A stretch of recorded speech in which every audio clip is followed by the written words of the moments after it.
to tonight's Business Support and Digital Overview and Scrutiny Committee meeting.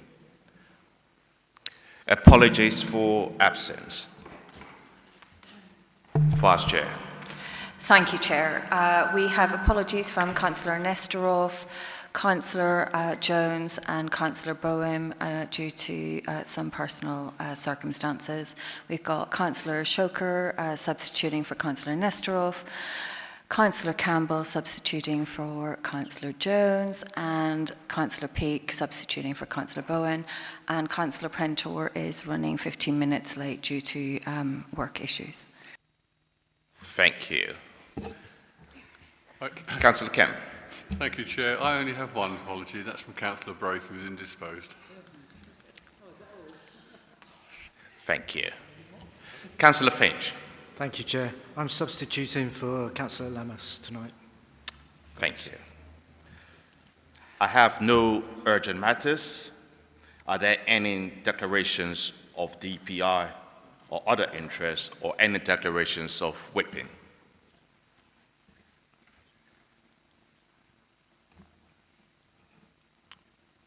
Thank you. Have none. I would like to ask the portfolio holder for Community Safety, Highways and Enforcement.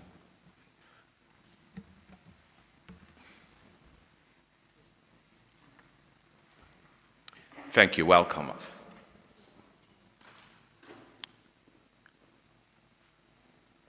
I want to ask if you have any comments prior to questions.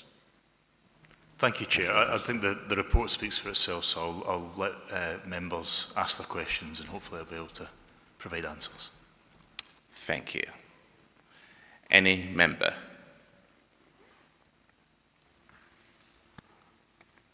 Councillor Pearce. Thank you, Chairman. I asked the Leader of the Council this question at full council, but I didn't get an answer, so I thought I'd ask it this evening to the portfolio holder. The red route in Rainham has literally worn off the road, probably because the contractor used a cheap tin of paint. But I'm just asking if it's going to be any cost to the taxpayer to have that repainted, and also is it still enforceable with the paint missing off the actual road? Thank you. Thank you, Councillor Pearce. Councillor Patterson, would you like to respond? Chair, I would just highlight that I am here to speak to a report on Medway 2.0 and my responsibilities under this committee. If Councillor Pearce wants to raise an issue relating to other aspects of my portfolio, he should do that in the appropriate way. Mr. Chairman, it says highways on the title for Councillor Patterson's portfolio, so I'm sure he can answer that simple question. And also enforcement, it says enforcement on it as well. Thank you. Councillor Patterson, would you like to I would just suggest that perhaps Councillor Pearce should read more than just the first couple of lines of the report to understand why I'm here and what the purpose of the report is.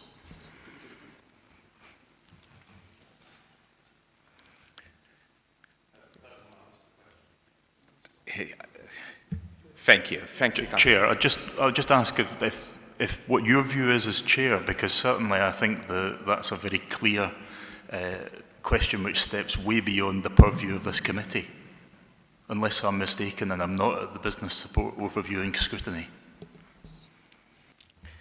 My view is that yes, what he asks is not within the context of this report.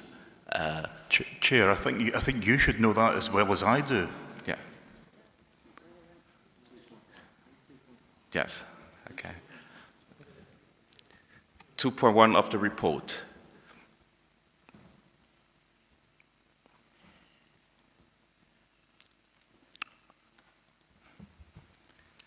The areas within the terms of reference of the Overview and Scrutiny Committee and covered by the portfolio holder for community safety, highway and enforcement are set out in the Council Constitution are digital services, including Medway 2.0, licensing, executive function only. That's right, okay?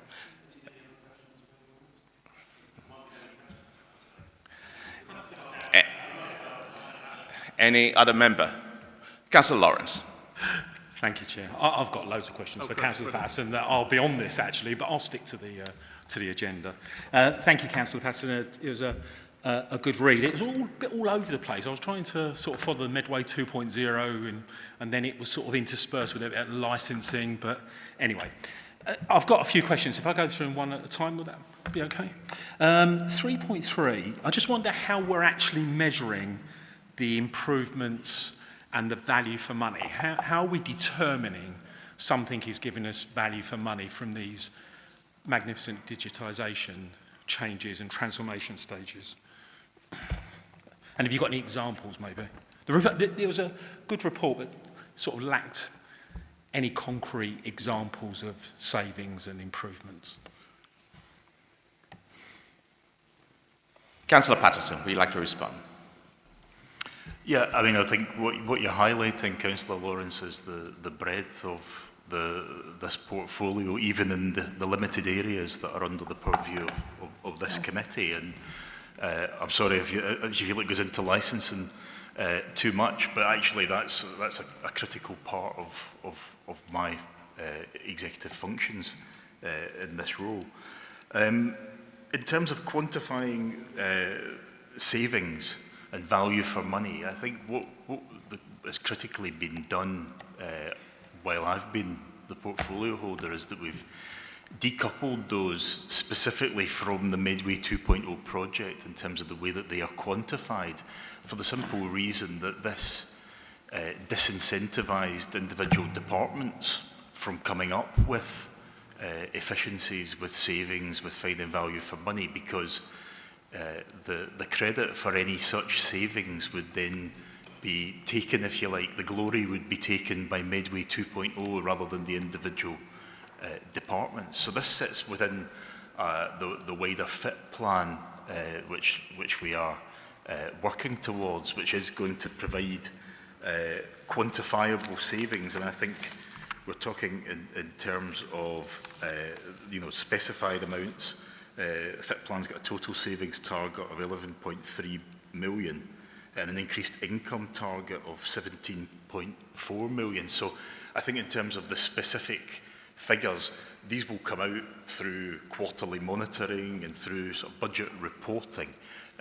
So I know that the member values those figures, but those figures will be forthcoming. But in terms of the scrutiny and the oversight, the political leadership on this, what I'm doing is obviously making sure that if savings are possible, that they are not being held back because of that sort of silo thinking of, well, there's no point in me making that saving if I'm not going to get the credit for it, if I don't get the brownie points for it. And actually, I think that has been proved to have been beneficial in the last year.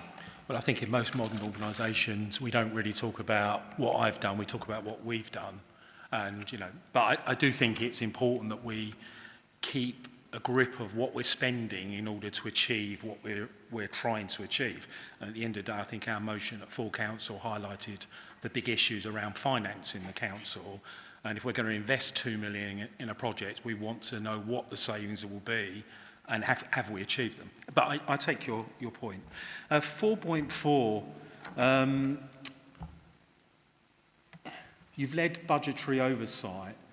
I'm just wondering, the original plan for Medway 2.0, can I just say the licensing stuff is as it is. I know licensing is run really well in this council. I think you inherited a very good licensing team and a very good licensing process. So my questions are really around the digitisation, because it's something I'm very interested in. But 4.4, you've led oversight on the budgetary. So what's the current budgetary spend on the digitisation process, and what are we hoping it's going to deliver in terms of savings? And in this particular area, because it's all about back office and people, it's about where do we think we're going to be saving, how many heads of people do we think are going to be saved as we become more efficient, and then we can take some of those savings and invest them in areas where you as an administration have actually cut services.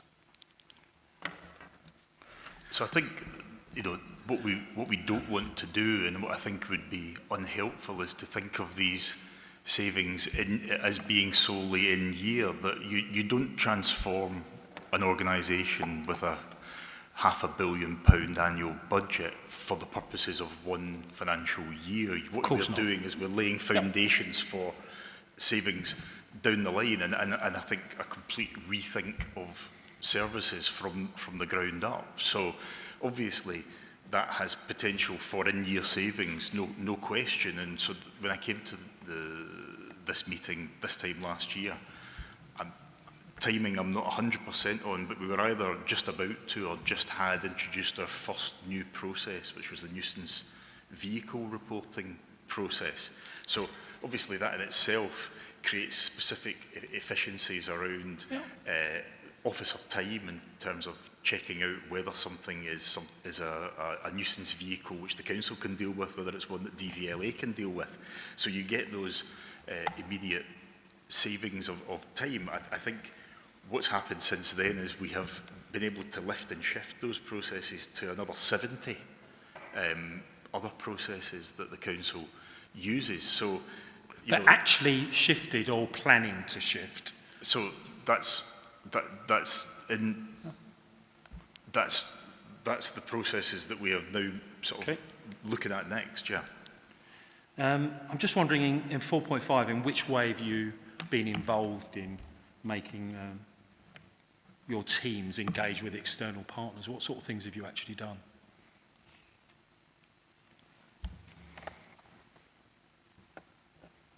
So in terms of engaging with technology suppliers, I mean, we actually have been lauded by various organisations as an exemplar of good practice. I was at the Local Government Association conference in Liverpool in July, and we were being cited by JADU as an exemplar of how you can make use of those systems and deliver these solutions in-house, and also Magic Notes, the AI Magic Notes supplier, was also using and quoting Medway Council as an exemplar of ways that this could deliver savings in terms of time for social workers. And I think, what I would also say, and maybe this just comes down to a difference of political outlook, and that's fine, and we might have to agree to disagree on the fundamental purpose of some of these savings. I don't go into Gun Wharf and think that social workers are underworked and that's where there's fat in the system, if you like. So if we can do something which saves them a significant amount of their time that was previously spent on writing up notes or contemporaneous note-taking, that's really useful, because that not only saves them time, allows them to deal with a greater workload. 100% it improves it's the quality. I think it's the quality of the interaction. The fact that someone isn't sitting there scribbling notes and actually is able to talk face to face with someone, hopefully delivers more efficient and better results. I was focusing on the use of I rather than we in your report. So, but AI note-taking, that's great. I use that all the time. It's in my own work. I was just wondering, with 5.6 and 5.6 and 5.7, can you tell me the costs of implementing those two functions on the council's website?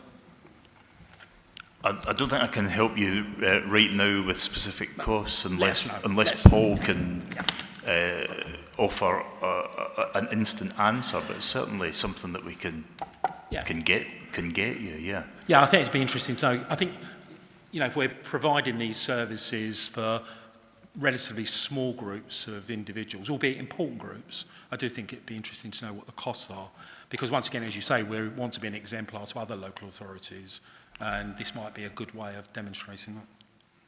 Yeah, I mean, I think that's again another example of something that is not just efficient to do, but the right thing to do. There's been a lot of discussion over many decades in terms of the amount that some local authorities have to spend on translation services to make sure that they offer equality of access and equality of opportunity to their residents. And I think that, you know, we can all see the benefit, whether it's holding an iPhone up to a foreign menu when we're on holiday or not. The technology is now there that means that we can deliver that, you know, in a very cost-effective way. So, again, I think that's an identifiable saving. Yeah, but also I think it's a demonstration of using technology actually for relatively small sums of money can actually be very transformational in 100%. itself. 6.2, just in terms of the automation, the Report It service, it's not actually an app, is it? You go onto the website and you report it via the council's website.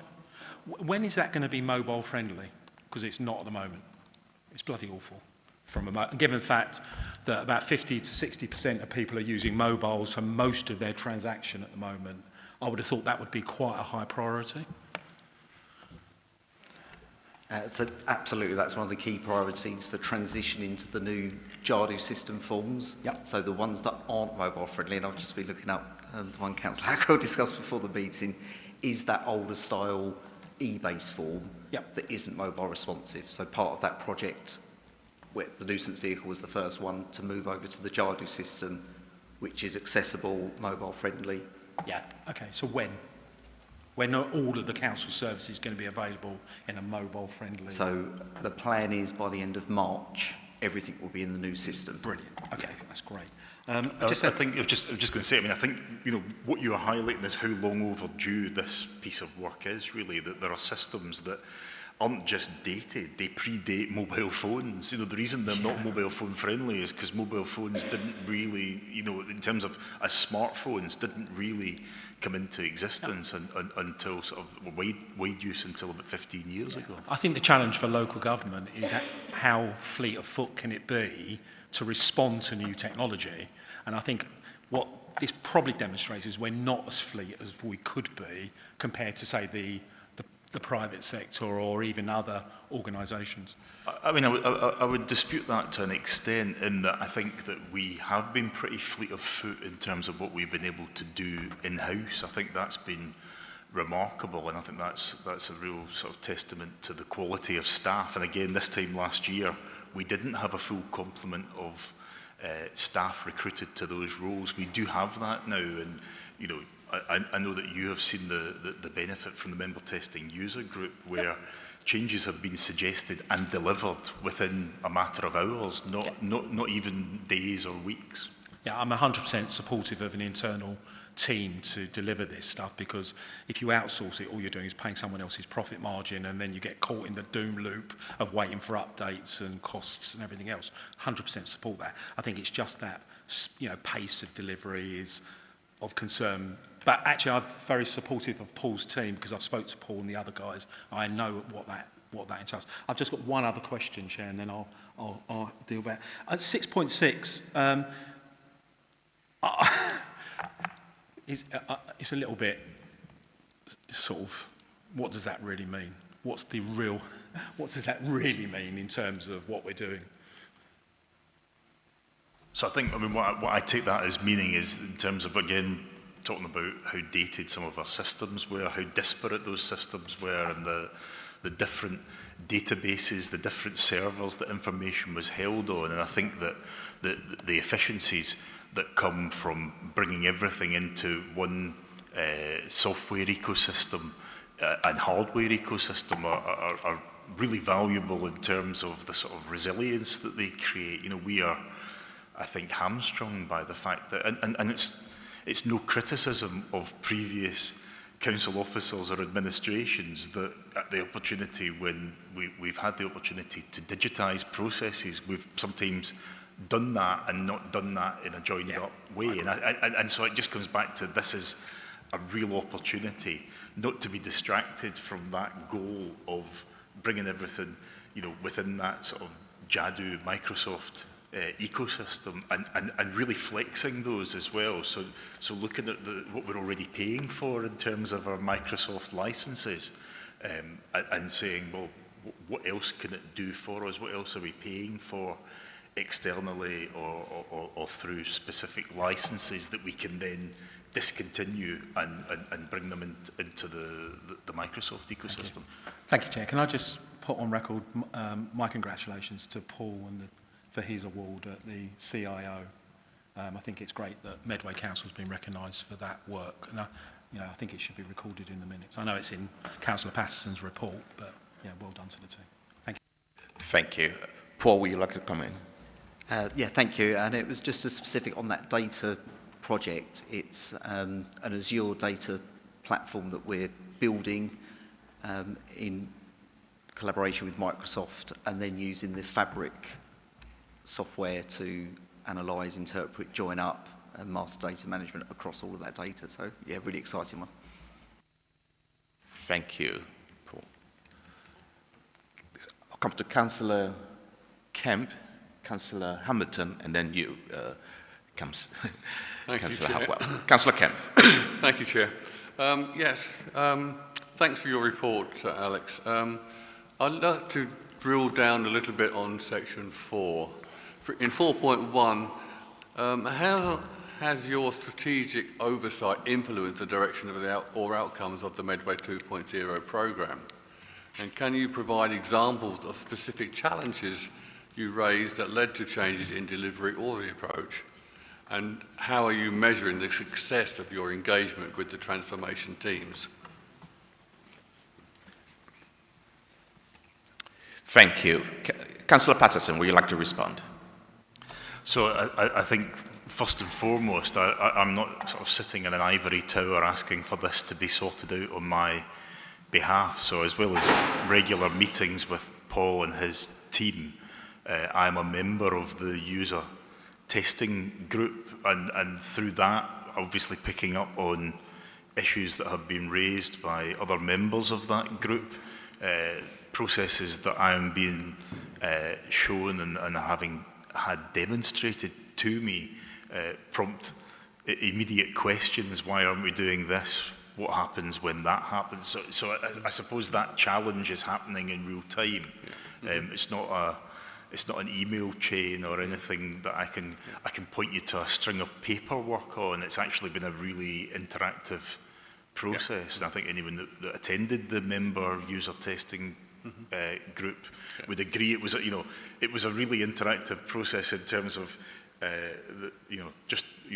fair play to Paul. He's doing his own bit to keep post-it note businesses in profit, but what we saw that night was the way that you can streamline those processes, and I think it's just having that ability to critically analyse why we're doing things a certain way. So in terms of quantifying it, I suppose maybe that is a gap in that approach that we can have a look at and just see whether that's better quantified in some way that I can report back to this committee in future. I mean, I think that, as we mentioned, the things that were fixed in a matter of hours following those meetings show the capacity to resolve stuff. So it's maybe just a case of recording that better. So you won't be able to give us a specific example now, but the next time you come to the committee, perhaps you could.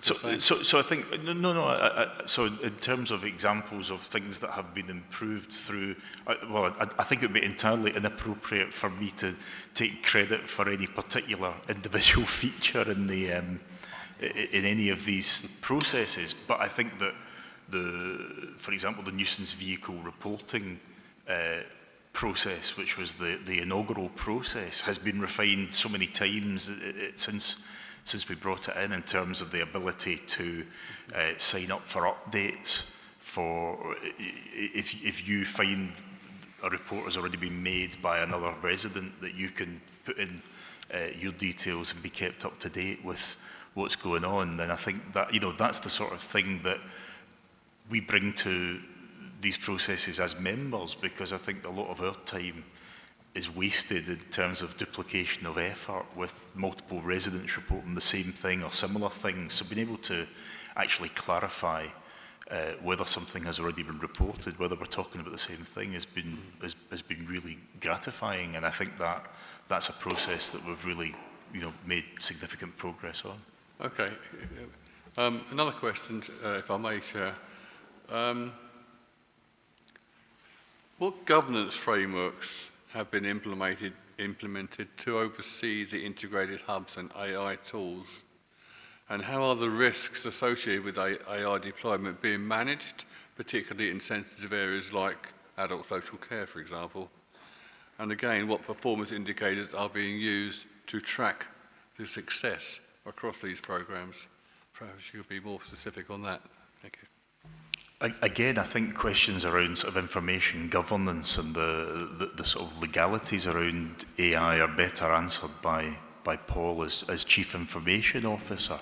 In terms of the Integrated Hubs programme, that's something that I am leading on within Cabinet, but alongside Cabinet colleagues, because it's something that by definition takes in more than one portfolio. So in terms of governance, I think we're not quite at that stage yet. We're still at quite an embryonic stage with our Integrated Hubs programme. We see the potential for it in terms of what's happening at Kingsley House.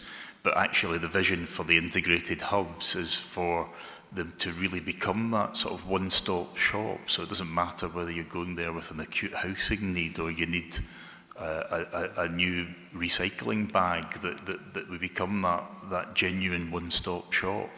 But I think it has been a goal in the past, but has been quite hard to achieve. And I think that underpinning all of that is that unification of all those software systems. You know, because we're at pains to say Medway 2.0 is not an app, it's not a system, but it is a rethink of all of those things, and it's about synchronising them across our services so that, you know, potentially any customer service agent can become the one-stop expert on everything. But I still think that we do need to know whether your schemes and procedures have been successful, and how we're going to measure that. You know, because it's obviously costing it doesn't come cost-free, and you know, are we getting value for money for this? So I think, in a sense, you're asking to quantify something which is inherently unquantifiable in terms of if we are able to really flex the AI Agent X, for example, in terms of how people interact with the front end of the council. My hope is that what it removes is any frustration with current processes. How you quantify what sort of mood you put people in by telling them that they can't change their tip appointment, or, you know, that I think is quite difficult to do. But I'm certainly open to any suggestions you might have as to how we measure the improved happiness of Medway. Yeah. Okay, but you know, the other question part of that was the sensitive issues. How are they being protected?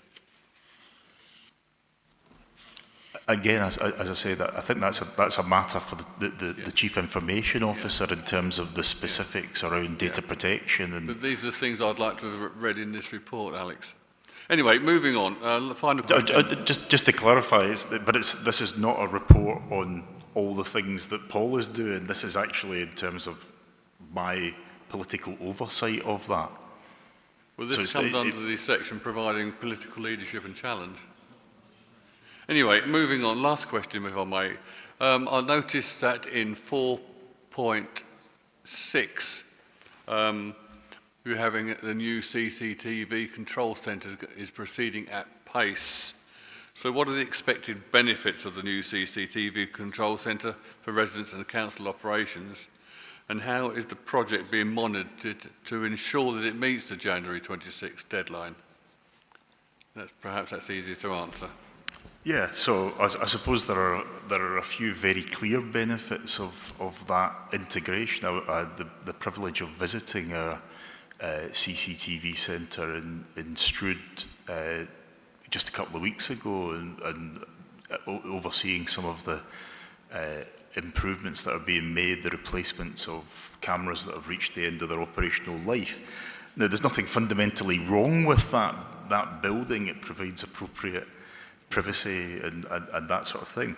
But I think bringing the control centre to Gun Wharf just increases those obvious synergies between enforcement teams at the council and Kindy, so it takes away that geographical barrier that we currently have in terms of our community safety officers and the way that they might interact with their colleagues at Kindy. In terms of oversight of the process of moving the control centre, that's something, again, not quite covered by this report, but as I am a member of the Cabinet Subcommittee on Kindy, and that's something that we have been monitoring as part of that Cabinet Subcommittee. So we're confident that that's going to happen. But I think, if nothing else, and we're asking about quantifiable savings, the really useful saving that this is making for the people of Medway by moving the CCTV control centre away from that former civic centre site in Strood is that in doing so, we potentially increase the value of that land holding by £2 million. So that's a pretty useful benefit that I think people will appreciate when we clearly are making better use of excess capacity at Gun Wharf. Yeah. Yes, when I first came onto the council, the CCTV system that was in operation at the time was considered the state of the art, and it was being outsourced to other councils as well. Over the years, that seems to have been eroded. Is this likely to be the case again, and to provide for Maidstone or Gresham or whatever? Or is it just only going to be used for Medway? I mean, I think these are matters that are better addressed by the new business department at Kindy, but I think that what we are able to demonstrate, and actually joining me on that visit a few weeks ago, as well as the local beat officer for Rochester West, was one of our counterparts from Maidstone, who was really impressed at how comprehensive our CCTV network was. And just to touch on the LGR for a moment, he was really interested in the fact that we also had our cameras running through Medway Tunnel, and understanding the difference between Maidstone as a borough council and us as a unitary authority having highways under our control as well. So I think that as we move through the LGR process, then the sort of exemplar of what Medway is doing is actually not an example that you'll find anywhere else in the region of Kent. So I think that the potential for new business, I think it's there, and certainly I will be shouting from the rooftops about how comprehensive that coverage is. But yeah, it's a never-ending process. What was state of the art when it was first installed will certainly become dated very quickly. I understand that. But what I'm clear on is that there is a rolling replacement programme, and the cameras that are in our town centres right now are being replaced as we speak, and that we have, and as best as we can, we have state-of-the-art technology for 2025, and I hope into 2026, but I don't want to speak too soon on that. Can you tell us how many cameras we're likely to get in Medway? How many cameras will be, do you know? What a total number of cameras? I don't have that information to hand, but I'm certainly happy to. I've heard the number of 750 has been bandied about. Is that reasonable? I wouldn't want to give you information that was inaccurate, but what I know is that there is a rolling replacement programme, and then there are sections of our high streets which have coverage all the way along, and what I'm keen to do is make sure that we are liaising with stakeholders, whether that be businesses on our high streets, but also the new beat officers that I think members have found really useful, having named beat officers in their patch. I certainly know that's the case for Rochester West, and that, you know, Heather Greenwood has had an opportunity to input into the process directly and make requests and observations around what we have at the moment and what our wish list might be for the future. Okay, thank you. Let someone else have a go now. Thank you, Councillor Cameron. Thank you, Councillor Patterson. Members, can we stick to digital services and licensing and not straight into regen or other area? Councillor Hamilton. Thank you, Chair. So I've got a couple of questions on AI as well, Alex, just to give you a heads up. So the first one is, what evidence do we have so far that automation and AI are freeing up officer time for frontline services to ensure transformation supports service quality and not just savings? That's the first one. And then the second will cover your portfolio, but also another cabinet holder. So I'd just like your perspective on it. Thanks. I'm thinking about, obviously, we are looking at, with the digital transformation program and the increasing use of AI, I'm wondering to what extent we have considered the strategic implications of digital transformation and AI from a climate change perspective. So, for instance, how, in terms of looking at the digital transformation program, what considerations have we made for full digital life cycle? How are we currently and planning to integrate digital and net zero strategies? And what is our current and proposed focus on sustainable AI moving forward? Thank you, Councillor Hampson. Councillor Patterson, would you like to respond? So, in terms of where AI has delivered tangible benefits so far, I think the Magic Note system is really the one that has been transformational in the way that our adult social care team have been able to work. As I said in a previous answer, I think the ability to not only improve time efficiencies and to give them back time to spend on considering a case rather than writing up notes from spending a significant amount of time. So we're talking about a 63% reduction in the time spent writing up assessments and a 32% reduction in admin time away from clients. So I think that's probably the key difference. It's improving the time efficiency. It's improving the way we can sort of flex our staff that we have, but also that they are delivering that better face-to-face service, that they are actually eyeballing clients rather than buried in a notebook. Thank you. Would you like to come back, Councillor Hamilton? Yeah, I'm just wondering what, in terms of, obviously that's seeing an improvement in service quality, what feedback are we getting? Are we getting positive feedback from clients and from those who are using those services in terms of the shift? I mean, that might be something that Paul's able to offer a little bit more on, but certainly the feedback that I have heard from our teams is that they are appreciating the additional time. Do you get anything to add on that, Paul? Yeah, it was just to echo that. So Magic Notes specifically was done as a trial, certainly with the staff. I think they were rightly sceptical of what the impact would be. I was actually in the cafe here in a group of staff talking about it, and it was a pilot, and at the end of the pilot, it wasn't so much evaluating whether it worked or not, it was like, please do not take this away from us. So that ended up, because of the outcomes, the speed of getting it onto the Mosaic system, then others can see it, so very positive. Yeah, and for the residents who'd engaged with the staff who were using that?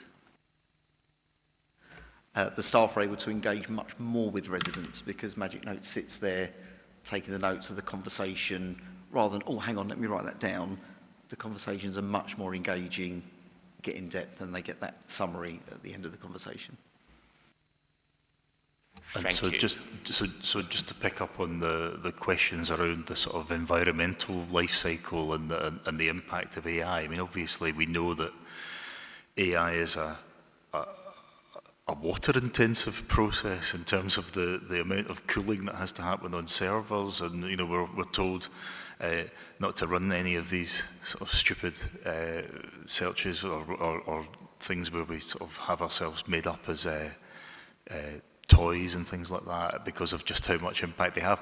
I mean, I think in terms of using AI in council services, it's not as straightforward as just the specific impact of those processes. You have to think about the efficiencies that it's creating elsewhere. So it's not just about introducing, this is not a new system that is overlapping with others. This is replacing multiple disparate systems, servers, that were previously occupying floors of buildings that are now held in cloud computers, and so obviously that doesn't make them, that maybe sort of takes away a direct connection from them, but obviously that doesn't go away. But what I would say is it's not as straightforward as AI is energy intensive and therefore it's a bad thing. If we can actually use it to improve these efficiencies at all levels of our services, then I think it would have to be weighed up in those ways.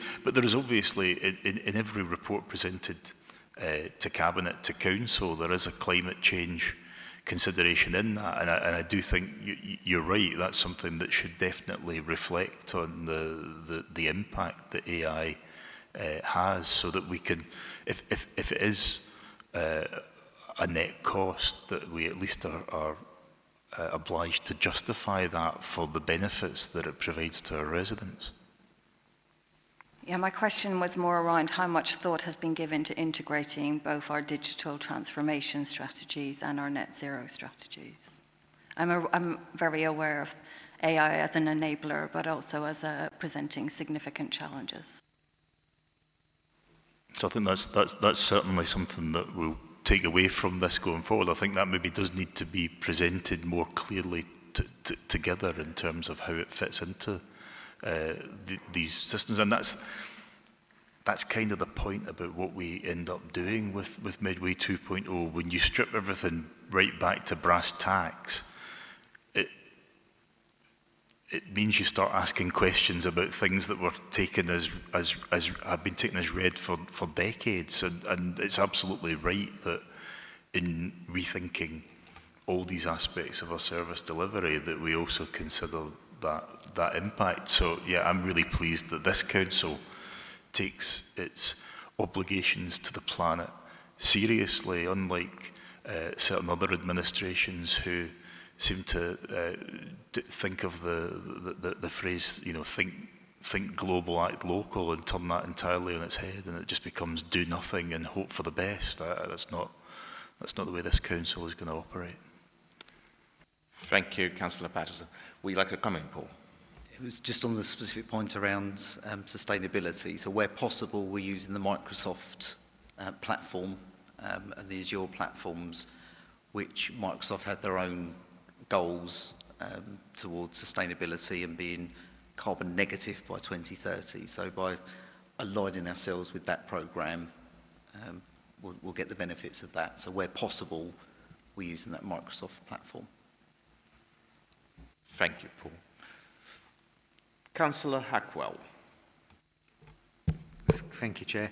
I'd like to echo my congratulations to Paul and the team as well for his recent award. I know that when I worked with Paul quite closely, they did work very hard and trying to move the issues forward that went on. So I do appreciate that. And I'm a member of the user tester group, although I missed the last meeting, which I apologise for publicly. Some of the questions you've touched on already that I was going to ask. I'll start with one which is like across the two issues that you have. Given the large volume of licences, I think it's like 2,500 licences that are current, or getting close to 2,500. What are we doing digitally to help that licensing? For example, where we keep changing the license to put it into until they pay their money and all those sorts of things. What we sort of suspend it for a while until they've paid their money or whatever. And what are we doing digitally to help that process? Because it seems like there's a lot of officers that spend a lot of time moving stuff in and out of being approved or not approved, etc. So have we got any plans to do something digitally? And I'll come back with the other questions one by one if that's okay with you. Thank you, Councillor Hackwell. So I think that the slight complication in this is that our licensing functions are delivered jointly with Gravesham borough council. So it makes it not as straightforward as where we are the sort of masters of our own destiny in the other processes that we control. Certainly, there are questions that I have asked around aspects of the licensing process when it comes to hackney carriages and private hire, for example, because as a council we have certain nominated garages who are able to carry out the inspections on behalf of the council, and I was slightly perturbed to hear that we were sort of printing a whole new pad of test certificates, because that seemed a little bit retro to me, but that is something that I think the sort of part of the issue with digitising these processes is because you're then having external partners like garages who are issuing the certificates. So if you want to introduce an electronic system, then you have to be in a position to also roll out the same electronics to all of those garages. So in the same way as when you have your MOT done, that it's all computerised and they have to sort of start the clock, and that's to try and eliminate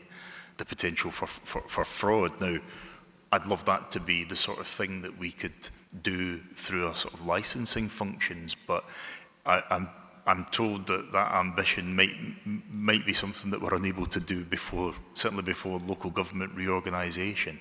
But at that point, I think that does become a much more straightforward ask, because we will, whatever the makeup of those new local authorities, we will be in charge of all of those functions under one roof. That sort of asks the question. I just wondered whether there was any more plans to help out the poor officers suspending people, getting the money in. You know, that's a straightforward sort of process that you could be. You know, has the money been paid into that account?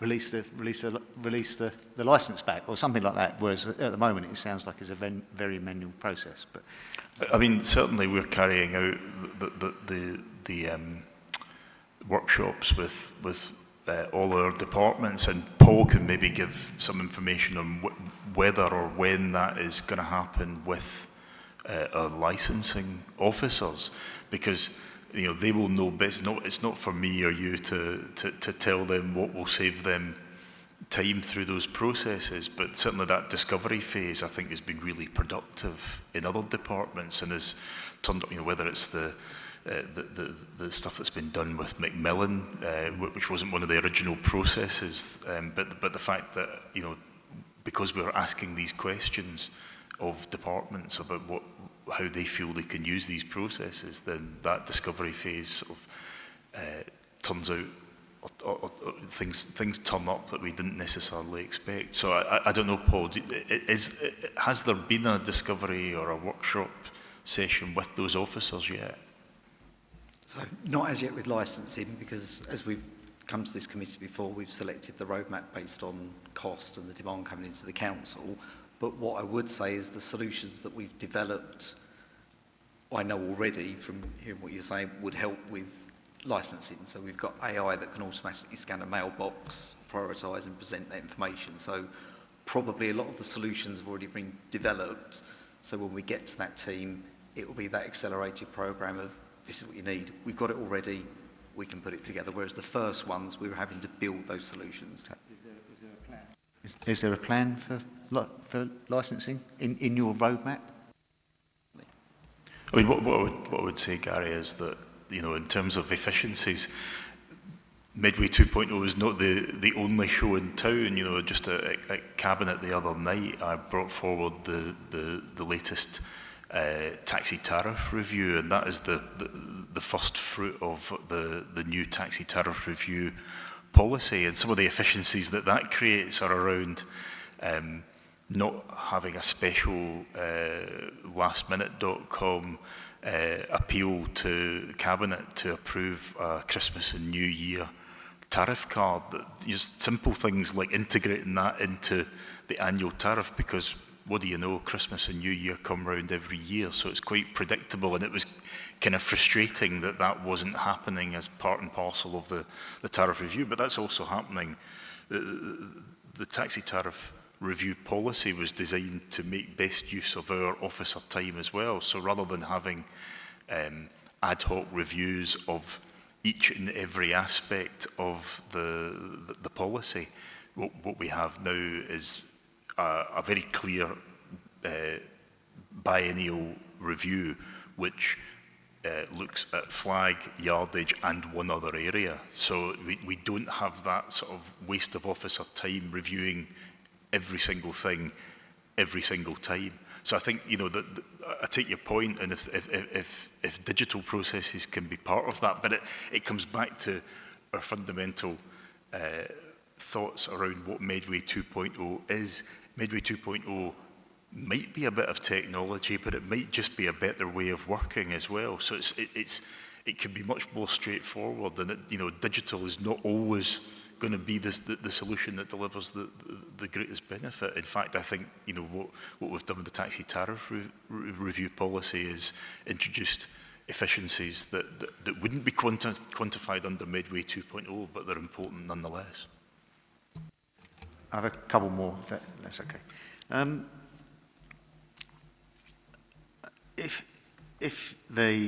think it says in the report something like 7% of the population's main language is not English, and that's what the search agent and things.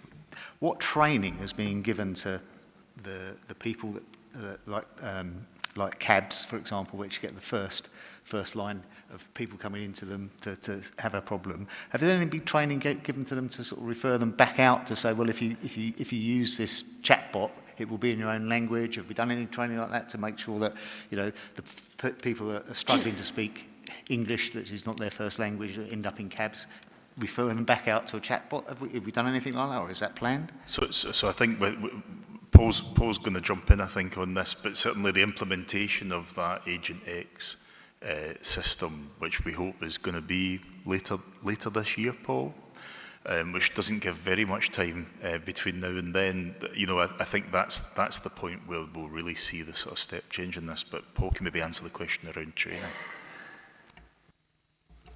Yes, so as part of the implementation plan, cab staff will get trained. The demos that we've seen of it, from a resident's point of view, there's no need to select the language. There's no need to, you just start either talking to it or typing to it in any language. It would recognise that and responds in the same language that's used to interact with it. So there's very little training required, but cab staff will be trained up as part of the implementation to support that, absolutely. It's more about them being aware of it and them being able to point the residents in the right way, and obviously not in their first language. Absolutely, and we do envisage the cab staff actually using it, because it will be an AI search engine searching the council website for information, so it's also a tool to support our cabs officers. But we won't be expecting them to translate at the time, but certainly they'll have access to it, yes.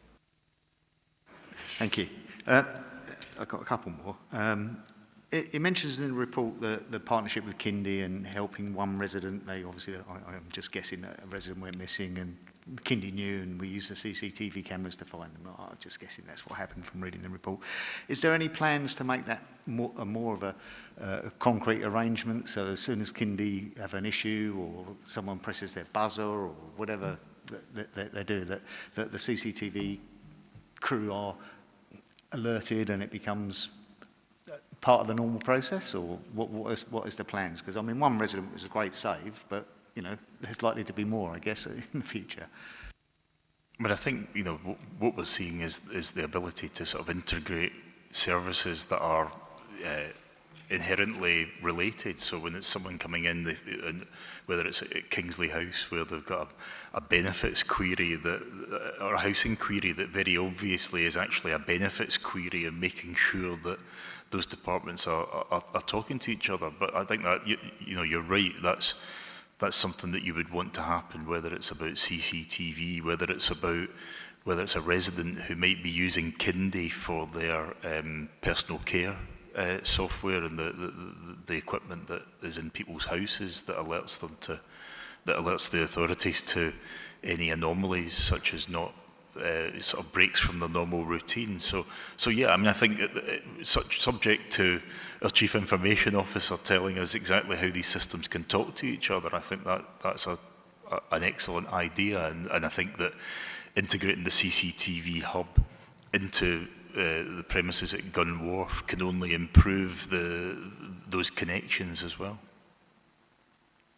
Just two more if I may. I know we've touched on this several times, so the magic note solution and freeing up time. How and you've said that, well, the officer's time is, you know, better spent with the clients and all the rest of it. But you mentioned some big numbers of savings in report writing time. So there is obviously a lot of hours that have been saved. Is there any way that we can measure whether overtime has dropped or there's less second queries or whatever there is, you know, so that you can actually start to quantify how some of these projects, not just making residents feel better, which is obviously a good thing as well, but to try and quantify, I don't know if there is any overtime in social work, I have no idea, but you know, those sorts of things that, you know, we can measure, that we put a system in and there's some measurable output. So I'll ask the last one as well at the same time. In the report, you constantly referencing challenging circumstances. We all know one of those is obviously money, but what other challenging circumstances are affecting the progress of this? Is there more than just the money, or is there other significant challenges that we face? So mine's gone blank on your first question. Sorry, you were talking, tell me your first question in summary again.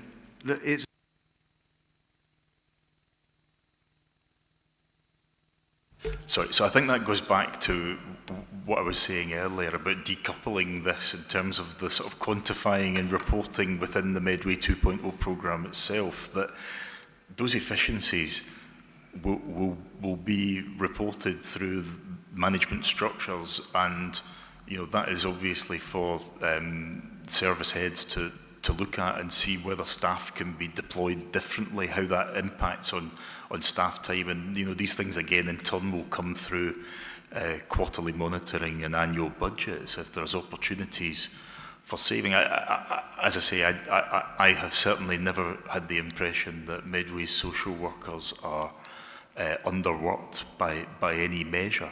But that doesn't mean that through all of these processes, this is, you know, so in answer to your second question, I suppose one of the challenges probably still has to be, even if it's unspoken, trust in this process, because I can imagine that if I were an employee of the council who was quite content with what I was doing, and you know, I can see how that might be a disincentive to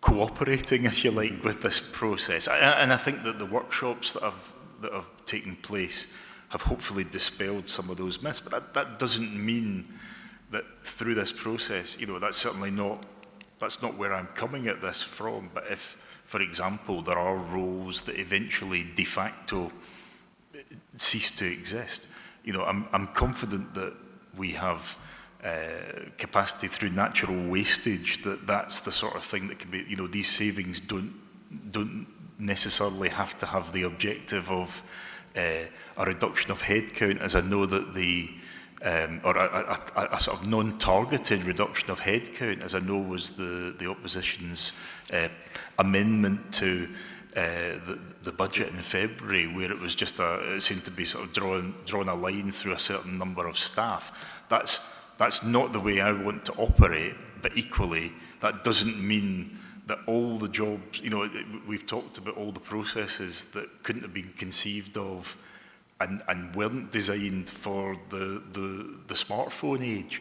You know, the idea that we would still be doing stuff in 17 years' time, from, you know, dating back to when smartphones came in, the idea that we'll be doing things exactly the same way that far into the future is obviously daft. So I'm not going to sit here and say everyone in the council will be doing the same job in the same way, you know, in an infinite period into the future. The whole purpose of this is that we are able to work smarter, but where we are employing professional staff like social workers, I really want them to be doing the job that they can do that I couldn't possibly do, and that's the best use of their professional skills. And I think that, you know, hopefully by engaging with these processes, we can keep improving the system in a way that is beneficial to the way they work, but that ultimately is better for all our residents. Okay, thank you. Thank you, Councillor Harper, and thank you for your response, Councillor Patterson. I now have Councillor Peake. Thank you, Chair. First of all, please indulge my ignorance. I notice when I'm looking at this report, I'm referencing paragraph 6.7. Can you just spell out to me how the, sorry, I'm just finding again, the GPS geofencing alarm works in conjunction with the CCTV coverage, please? I've got another question after that, please, Chair. Thank you. Councillor Patterson, would you like to respond?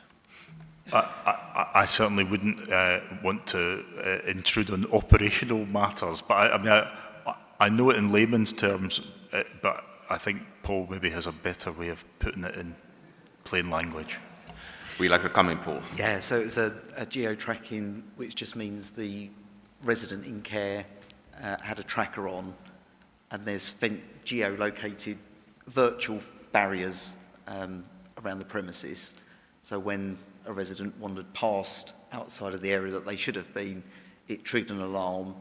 From that alarm, the CCTV could pinpoint where that vulnerable person was and direct services to them straight away. Yeah, but also with a perimeter, a virtual perimeter that could set alerts, just say somebody wandering off that was vulnerable. My second question is, I was very curious to see about referencing CCTV, because it made me think of an incident several years ago when you had this really bizarre situation where there was a serious crime took place and the police had to rely on a private person's CCTV, because it turned out that the one that was meant to be maintained by a contract given out by the previous Conservative administration had not maintained the CCTV. And in fact, there was a record, from what I understand, a long record of lack of any money being spent on the maintenance of CCTV. So this leads to my question: what is your relationship like with Kindy from a cooperation point of view, and in practical terms, how good a job do you think they're doing, please? Thank you, Councillor Peake. Would you like to respond? And again, at risk of straying slightly into territory that isn't, I mean, obviously CCTV is mentioned in passing in that point there, and this certainly comes under the purview of the Regen Committee, which I will be held to account as well later this year. Look, you know, the CCTV system is only as good as the area which it can feasibly cover, and I think that it works in partnership with private CCTV as well, and I know that that happens on a very practical level. So my operational relationship with Kindy has been massively strengthened in recent months by the appointment of Neil Young as their head of CCTV operations, and that relationship really has borne fruit in terms of just a few weeks ago I was able to go along with Neil to the Rochester City Centre Forum because there had been some concerns around a specific incident, and again it was very much what you're saying, that the CCTV that was critical, and I'm really pleased that a suspect was apprehended in this case, and it was private CCTV which had done it. It wasn't because of any inherent flaw with the Kindy CCTV system, which is maintained on behalf of the council. All of those cameras are multi-directional. They can be pointed wherever we want to point them, but at any one moment in time they can only be pointing in one direction. And so, for example, in Rochester High Street, those cameras are pointing in a direction of travel so that they join up with each other. But what we were able to do at that meeting, I think, is reinforce that we want to work in partnership with businesses. So if they are installing private CCTV systems of their own, whether that's as simple as a Ring doorbell or whatever it might be, that we are on hand with our partners in Kindy to offer advice in how to minimise those gaps that might exist. You know, some of them it's unavoidable, it might be to do, but there is, you know, let's go back to the idea of joined up thinking on this. What the the beat officer was concerned about the quality of image from a particular camera, but didn't know that because we have installed LED street lighting, we can actually dial that up and down as appropriate. So, you know, it raised the question of, is there a period in during the nighttime economy in Rochester where the CCTV could do with the street lighting being dialed up a little bit to improve the quality of image?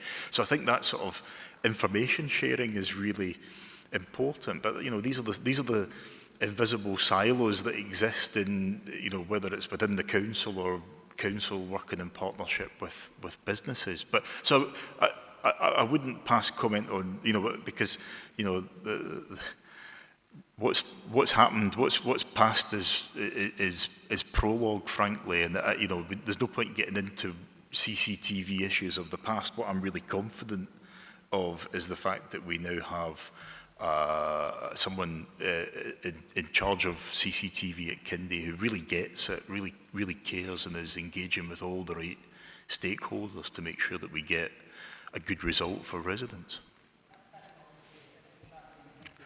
Thank you, Councillor Beak. And thank you, Councillor Patterson, for your response. Councillor MacDonald.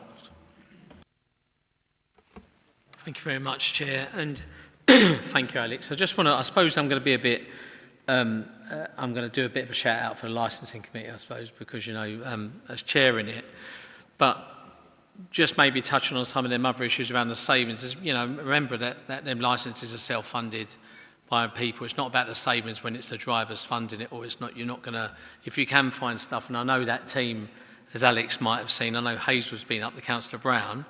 They're very proud of their metal, their thing that still does the signs in their office and still stamps them for the back.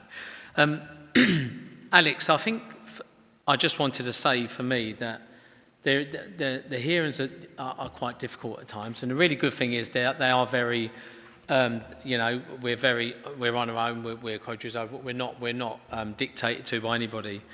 But the one thing we do keep seeing is when we have some difficult hearings, and there are members around here, I know on both sides, on all sides of the political forum, is the one thing we are seeing a lot more of is the lack of that partnership, cooperation, the lack of those statutory partners around the table when needed, and sometimes that helps in all angles, including the solution. Sometimes, you know, if there is it's not just a SIP where you want to see statutory partners, you want to see some of those statutory partners around the table, even when it's an area that's having a new premises put in that's got difficulties, and you need them. It shouldn't be just, you know, I'm not saying you're going to have necessarily the police at every single hearing, but we are seeing more and more that it's sort of pick and choose and there's not that many around the table. I was just thinking that it would be good to, at some stage, have a chat with you about that from a licensing team point of view around some of the challenges we face. Because, you know, we do pump out, and I'm proud of what Medway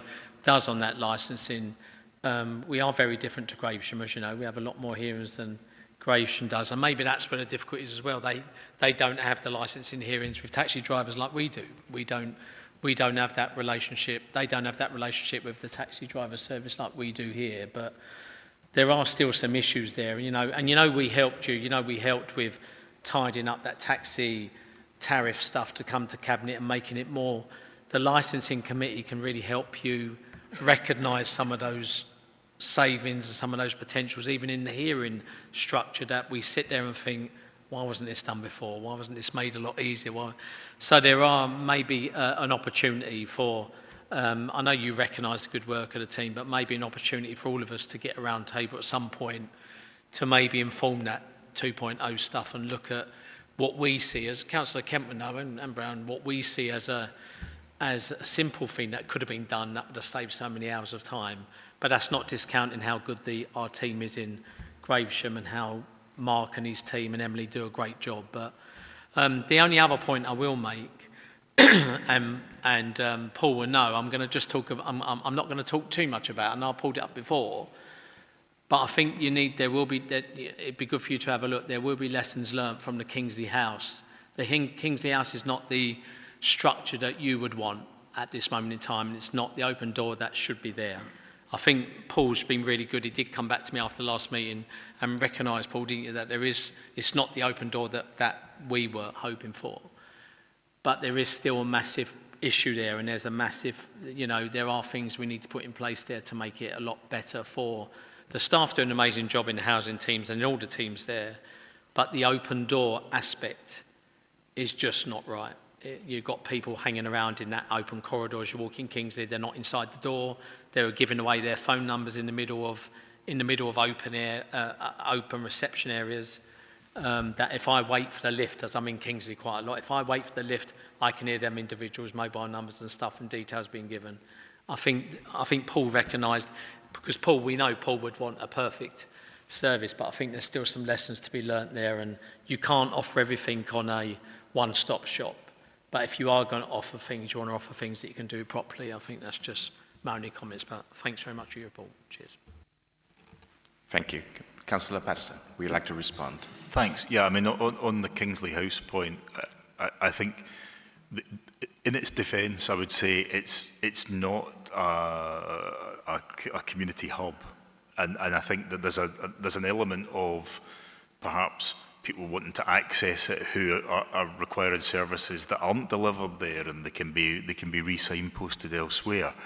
But that's not to say that's, you know, that I totally agree. I don't want to have a situation where people come to speak to Medway Council or whatever successor authority they have, and are then sort of feeling like they're being passed from pillar to post. And that's the purpose of the Integrated Hubs programme. That again doesn't negate. Sometimes I'm conjecturing here, but if the door is sometimes closed, there might be a security reason for that. What I've been really clear in meetings regarding potential integrated hub plans as recently as last week is just making sure that we are asking those questions so that we design in those features that prevent it from ever having to be residents confronted by a closed door, that wherever we might be able to deliver that service, that it's done in partnership with local police beat officers and more senior officers, so that we can design in solutions that make sure that security is in an appropriate location, and that we can maintain as open an atmosphere as we would all want to have in an integrated hub, while making sure that our staff are safe to do their jobs. Because often, you know, what we're dealing with in places like Kingsley House, these are sometimes issues that really inflame passions, and understandably people get upset about all sorts of things, and it's important that we make sure that we design in solutions that protect staff safety but also protect resident dignity in these circumstances. I don't want people to be having to, you know, tell their life story in full view of other people, or, you know, I want to make sure that when we are delivering the integrated hub that I know we're capable of delivering, that it actually answers all of those questions. On your first point, look, you know, if there's anything that you think I can do to bring people to the table, I'm happy to write to anyone if they are not participating as fully as you would like them to. And wearing my other hat as the chair of Medway Community Safety Partnership, we bring together a significant number of partner organisations at those meetings, for quarterly strategic meetings, whether it's police, fire, NHS, Medway Public Health, Probation Service.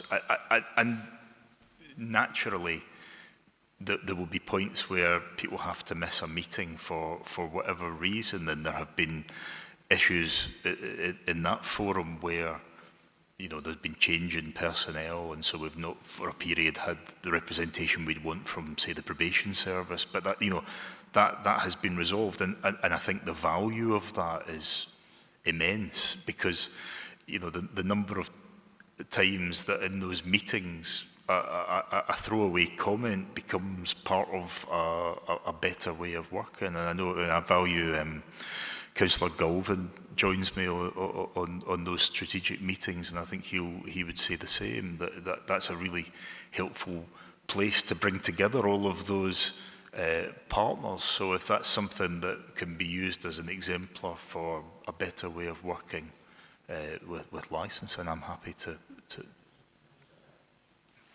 Thank you. We'd like to come back, Councillor MacDonald. Yeah. I suppose, and thanks for that, Councillor Patterson, it's really helpful. I think my only comment on, and I'm not going to revisit it all now, my only comment on the Kingsley House, and Gemma knows what I'm talking about there, my only comment in the Kingsley House is you had a ready-made, massive, open space there that you used as a hub for many years. It was open by a council no longer on the other side, and less we talk about that one, the better, but it was opened, it had working, it had computers for people to do their benefits, it had a really nice reception area, it had everything there. If that still doesn't work now, that's fair enough, and I get it for security. What I will say, in that building, though, you've got the drugs rehabilitation service there, you've got citizens advice, you've got others who have open doors. What you don't want to do, though, is that open area down the bottom you don't own.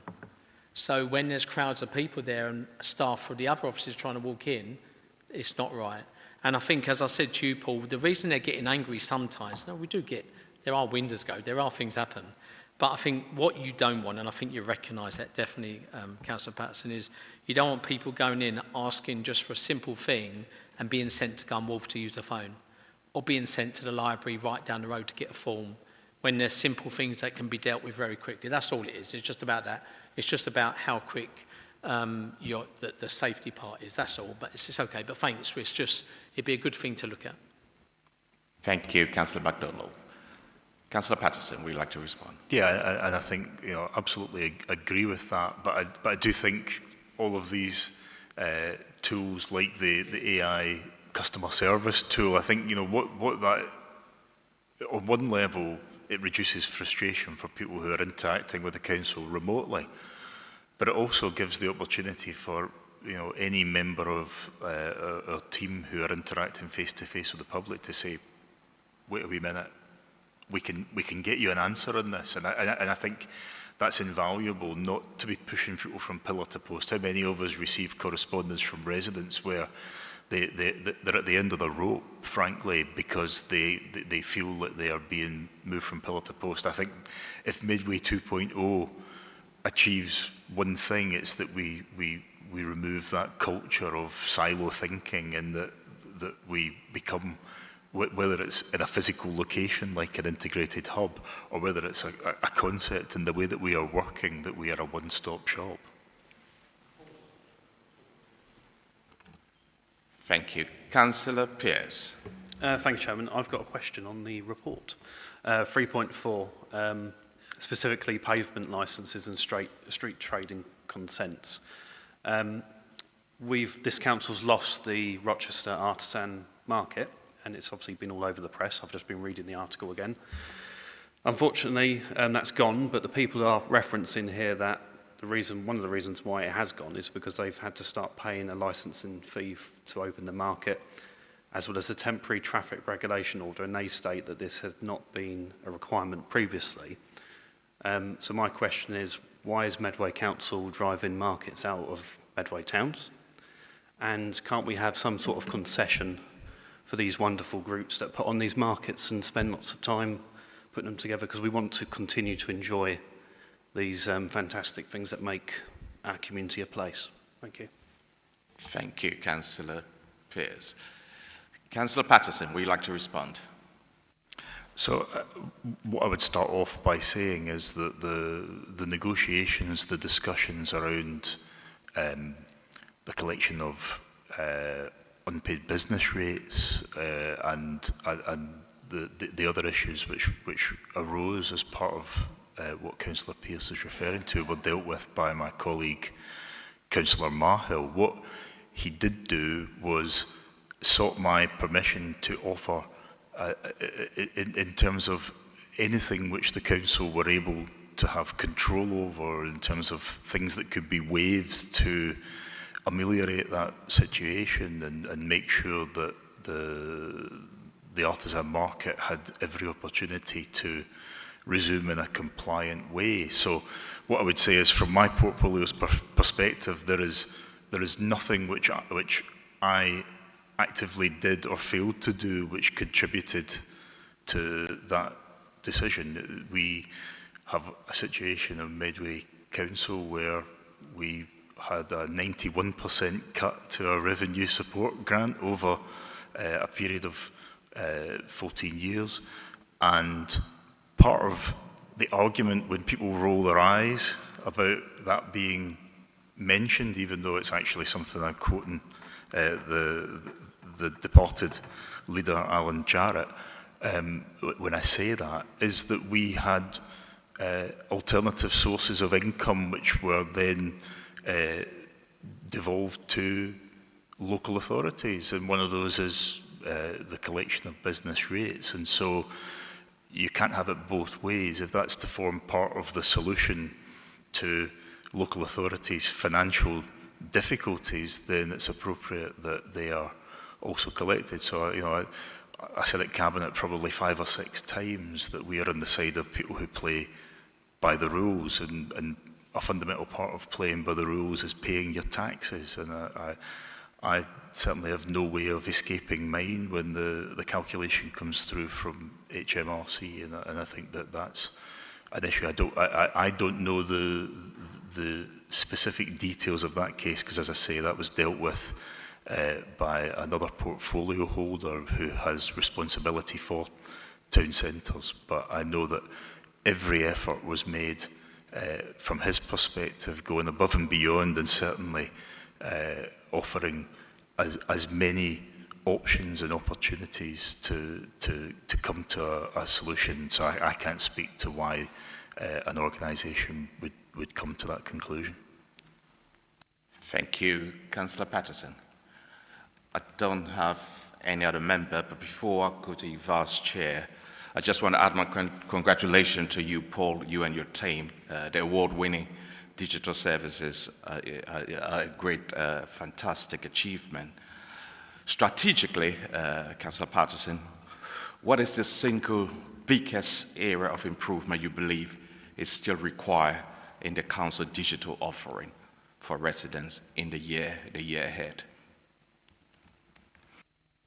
Well, I think that the answer to that is quite simply the Agent X AI client. I think that is going to be a game changer, to use a pretty hackneyed phrase, but genuinely, from a council website which, of necessity, follows a template which is required for clarity. There's so much of what we do. For example, going back to the very first process that we looked at with Medway 2.0, which was the nuisance vehicle reporting, to pretty much everyone in this room, adding a map to that function seems the obvious thing to do.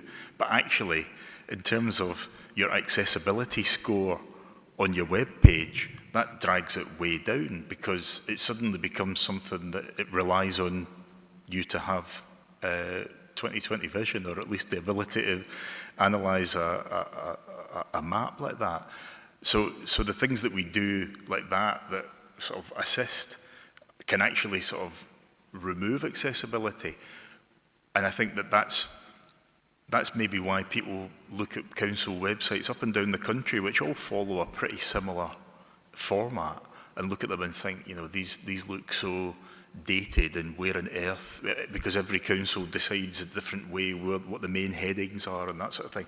To have a front end which will be able to, in any language that the client is capable of understanding, and I'm guessing that's going to cover pretty much, I don't know if it's fluent in Jedi, but probably have a stab at it, that you will have a front end that will not frustrate anyone, because it will immediately be able to offer not an educated guess, but a genuine, intelligent analysis of council information in one place that will lead them hopefully to the sort of prompt resolution that will make those frustrated visits to council contact points a thing of the past. Thank you. Now, the report mentioned that Medway 2.0 delivery plan directly supports the One Medway Financial Improvement and Transformation Plan. Yeah, can you provide specific measurable examples of the savings and better value for money delivered to date through streamlining operation? And And further to that, well, if you want to answer that first, I'll come back to you.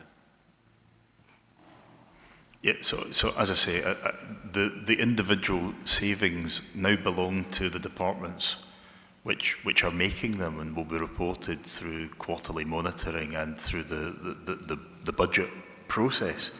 As I said earlier, the FIP plan has a total savings target of 11.3 million and an increased income target of 17.4 million.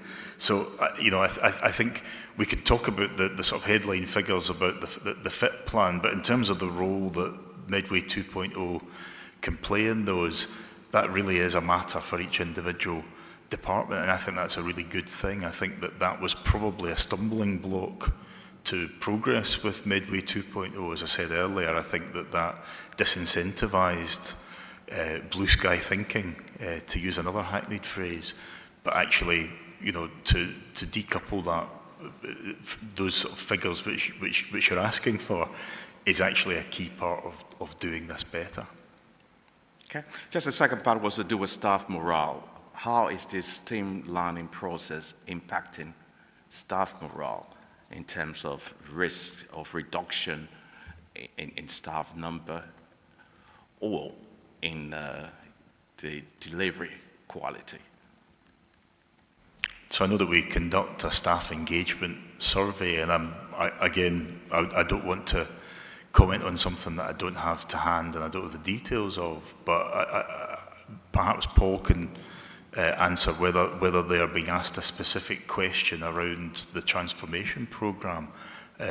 But I'm certainly not aware of a drop in staff morale, and certainly not related to this, has not been communicated to me by anyone. But if people did have concerns, then as political lead for this, that's something that I would take very seriously. And I want staff to engage with not only the engagement survey, but to engage with the process. I think that every council officer I've ever met wants to deliver good services to their neighbours. That's why we're here. That's why we work in local government, or why we put ourselves forward for elected office. We want to do a better job for the people we either represent or indirectly work for. So yeah, I think that's most staff would recognise that, and recognise the opportunities that Medway 2.0 presents to do things better and take away those frustrations, deliver more efficient, more effective services. Thank you. Would you like to comment, Paul?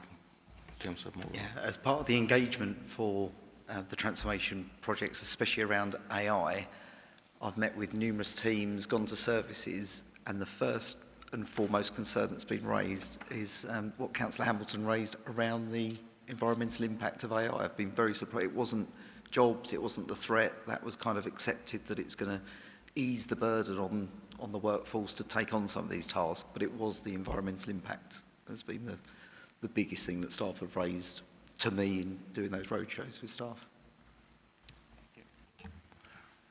Vice Chair, we have a recommendation at page 7. I move recommendations at page 7. The committee is asked to note the report. Is that seconded? Agreed?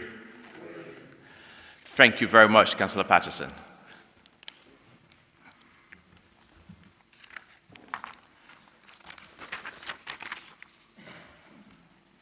We then move to item 5, Universal Credit and Welfare Reform Annual Progress Report. I will ask Gemma Gilly, Head of Benefits and Financial Welfare, to introduce the report. Gemma. Thank you, Chair. Good evening, members. I'm pleased to attend tonight's meeting to provide you with an update on welfare reform and the work being carried out within the Council. It's been another busy year with a significant amount of work being undertaken to assist pensioners following changes to interfuel payment, a revised cost of living crisis response plan, continued administration of household support fund, council tax reduction, housing benefit, discretionary housing payments and exceptional hardship payments, alongside the support services we provide to residents through our Macmillan Financial Welfare and Housing-related support teams. This continues into next year with the introduction of the Crisis and Resilience Fund and further progress with the Supported Housing Act and our continued service improvements. I'm really pleased tonight that Sam Kasubowski, sorry, I knew I was going to do that, from the DWP has joined me so I can hand over to Sam to update members and then we'll take joint questions together. Thank you. Sam. Good evening, everybody. Thank you for welcoming me this evening. This is my first meeting, so it's great to meet you all. I'm from DWP, Department for Work and Pensions. I've been in the department nearly 27 years. So I'm here this evening to support Gemma with regards to the universal credit rollout and obviously move to UC, which has obviously been a huge focus of ours over the last couple of years. So we are at the point now where we have sent out the last of the migration notices to our ESA, Employment Support Allowance customers. So we're coming to the end of the migration notice period. Overall, I can tell you, especially in Medway, that the payment timeliness, which is obviously a massive priority for us to make sure that some of these vulnerable customers are actually paid in full and on time, is phenomenal. Within the last year, it's ranging from 96% to 98% of payment timeliness and in full within the first assessment period, which is absolutely what we would aim to do. Nationally, that is at 93%, so in Medway, we're working extremely hard to make sure that happens, especially around the vulnerable customers. So Gemma and I and my teams within Chatham Job Centre did the pilot, as you will probably know, of the first 250 migration notices some time ago. And on the back of that, we had focus, I suppose, on really what we needed to do. So we knew that we needed to have more visiting officers for those vulnerable customers to be able to access what they needed.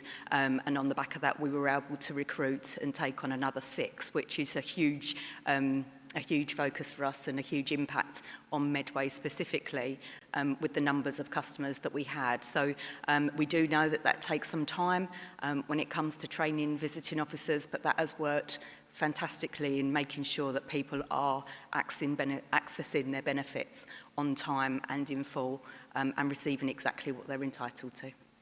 Thank you. Thank you, Sam. Any member? Councillor Hamilton. Thank you, Chair, and welcome, Sam. It is really lovely to have someone from the DWP here at our committee, so I appreciate you being here. I have 3 questions for you. The first is around, would you be able to give us details about the processing time around mandatory reconsiderations?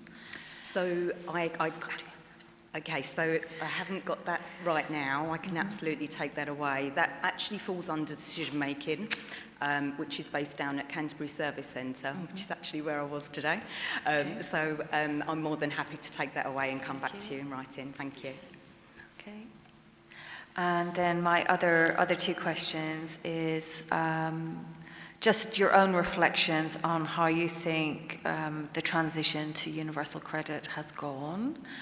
Okay. And finally, are you anticipating any planned operational changes to the DWP in Medway? Okay, so my overall reflections of Move to UC has been really successful, actually, I've got to say. It was very daunting for all of the colleagues and obviously customers when we first started, and it seemed a huge job, which I'm not taking away from that, it has been.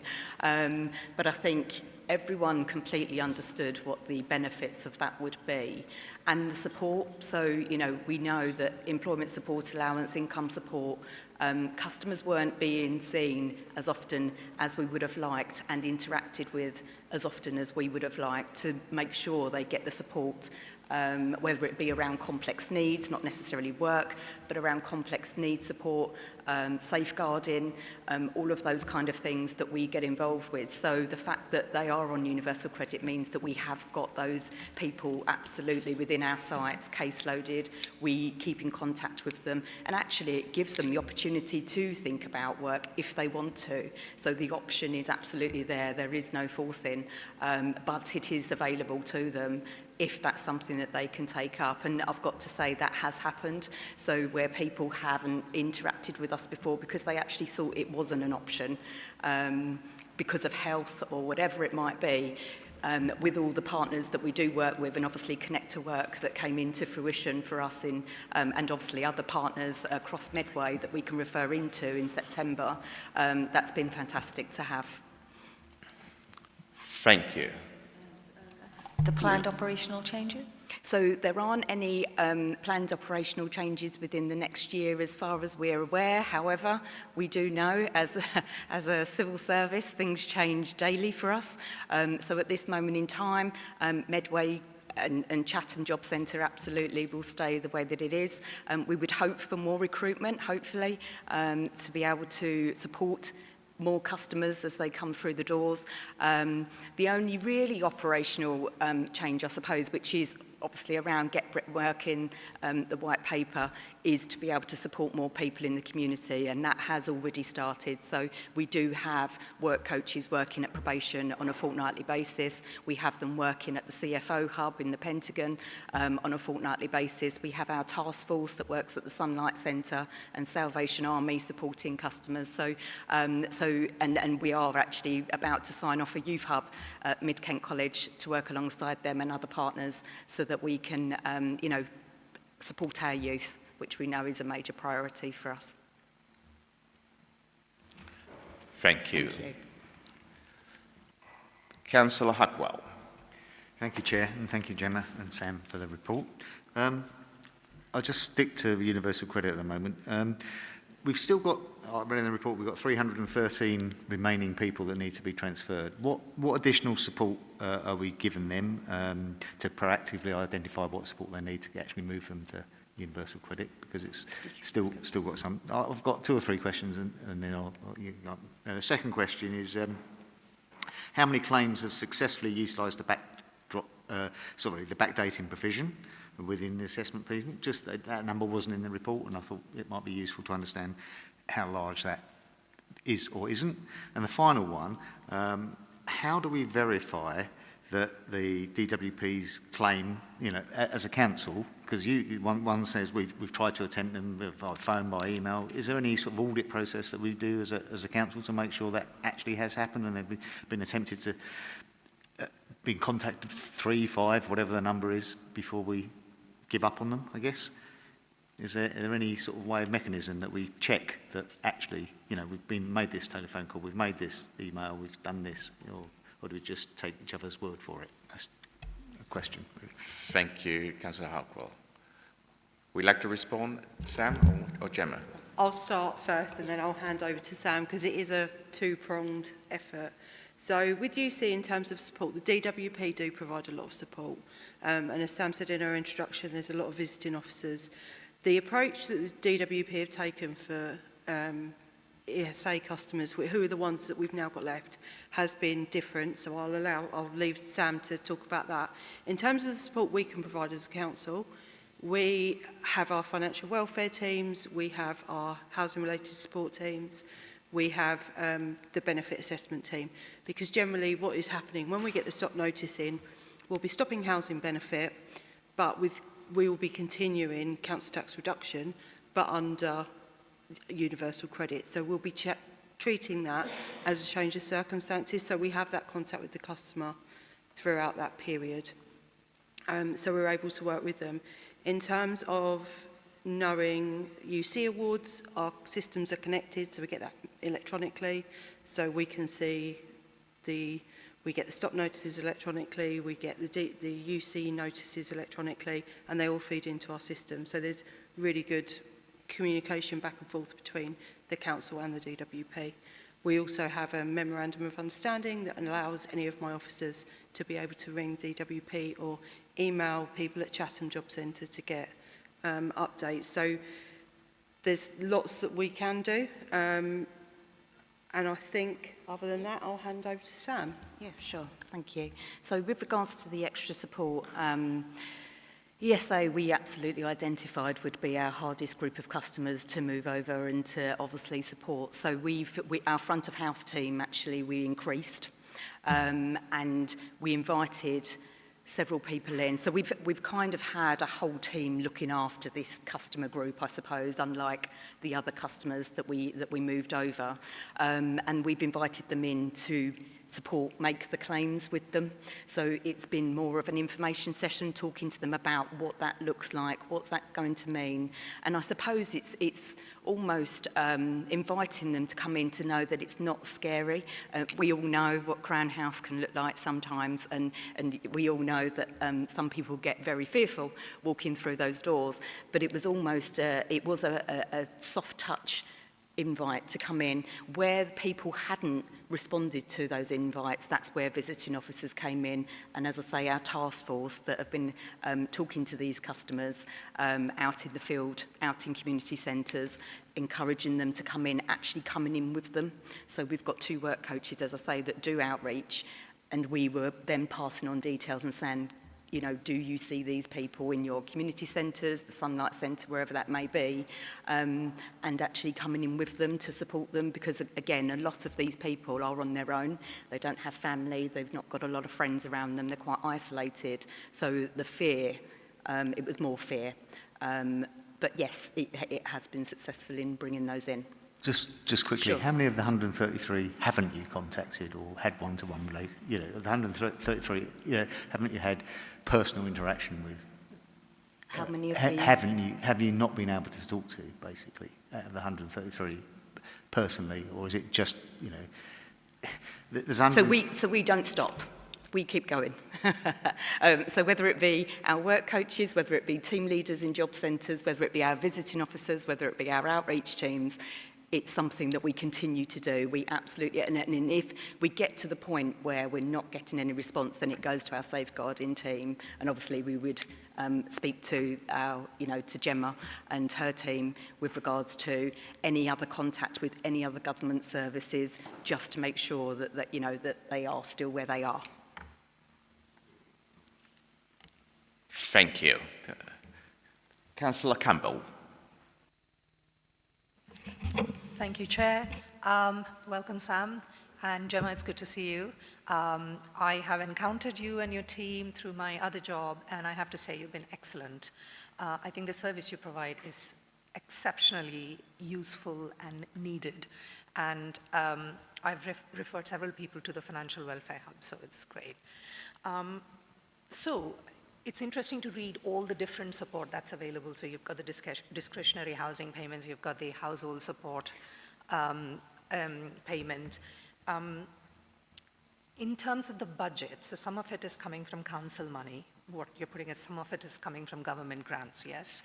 And you've projected what it is, how many applications you're seeing and how much money is allocated to that. How do you forecast? Is the budgeted amount, is that enough to meet the need?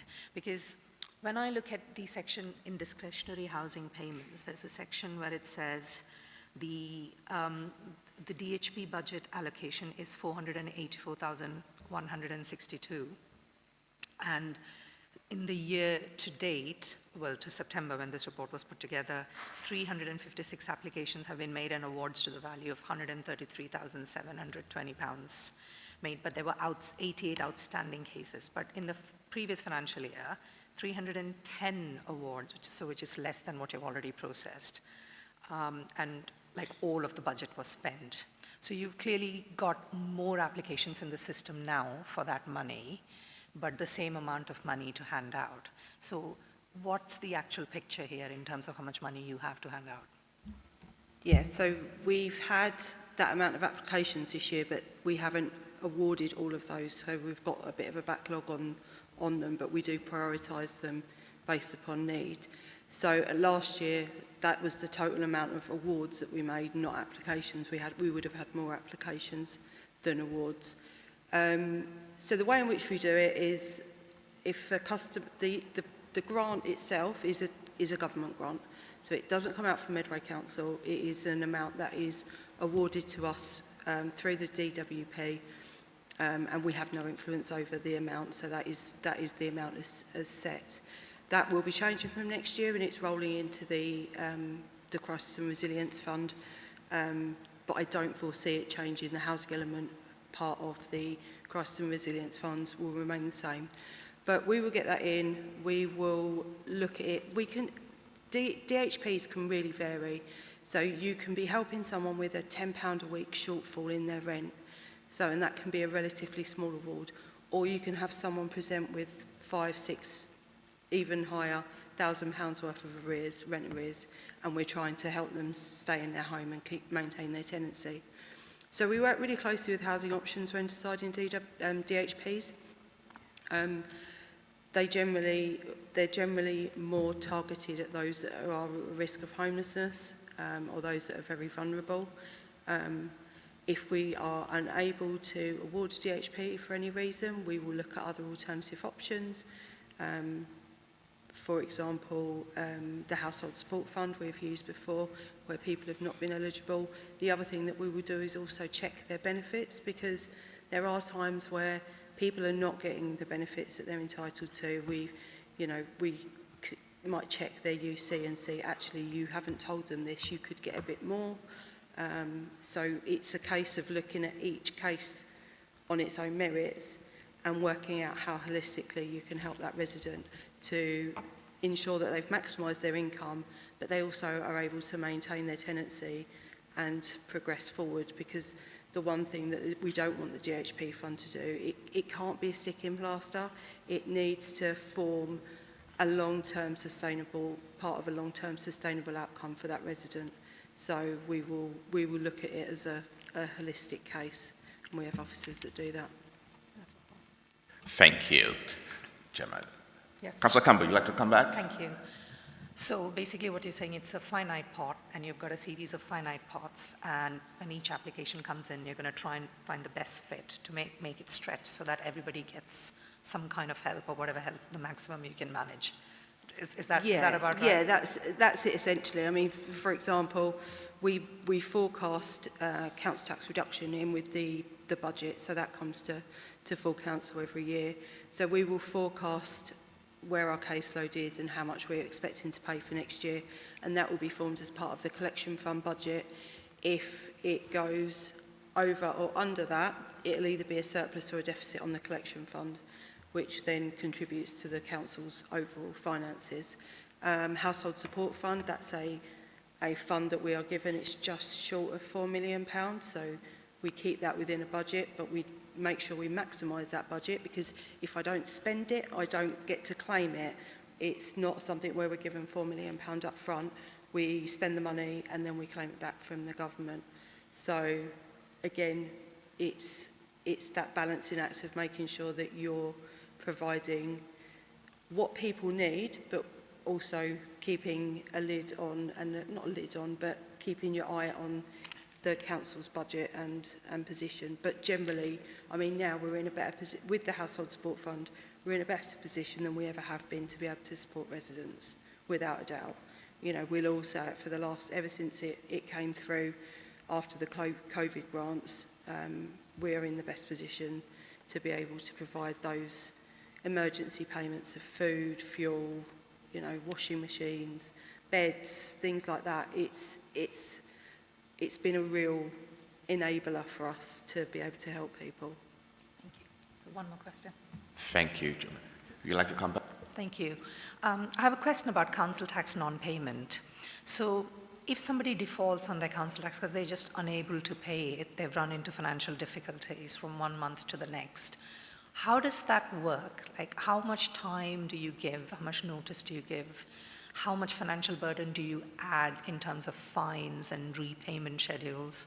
Because obviously, the best case scenario is to help them get back to their feet so that you can recover, well, at least something, if not all of it.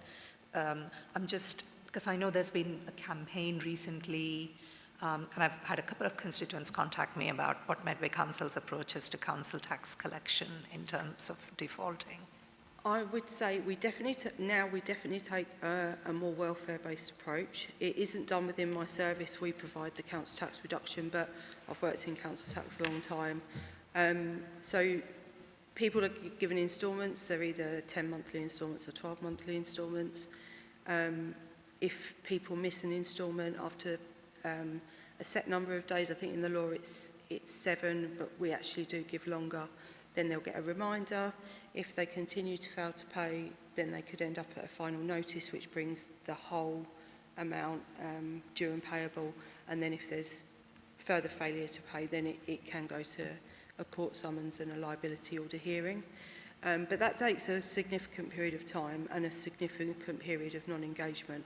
So if someone contacts us and says that they are struggling, then we will always try and work with that resident to either spread their payments. We've got an exceptional hardship payment policy within council tax reduction that we can help people with.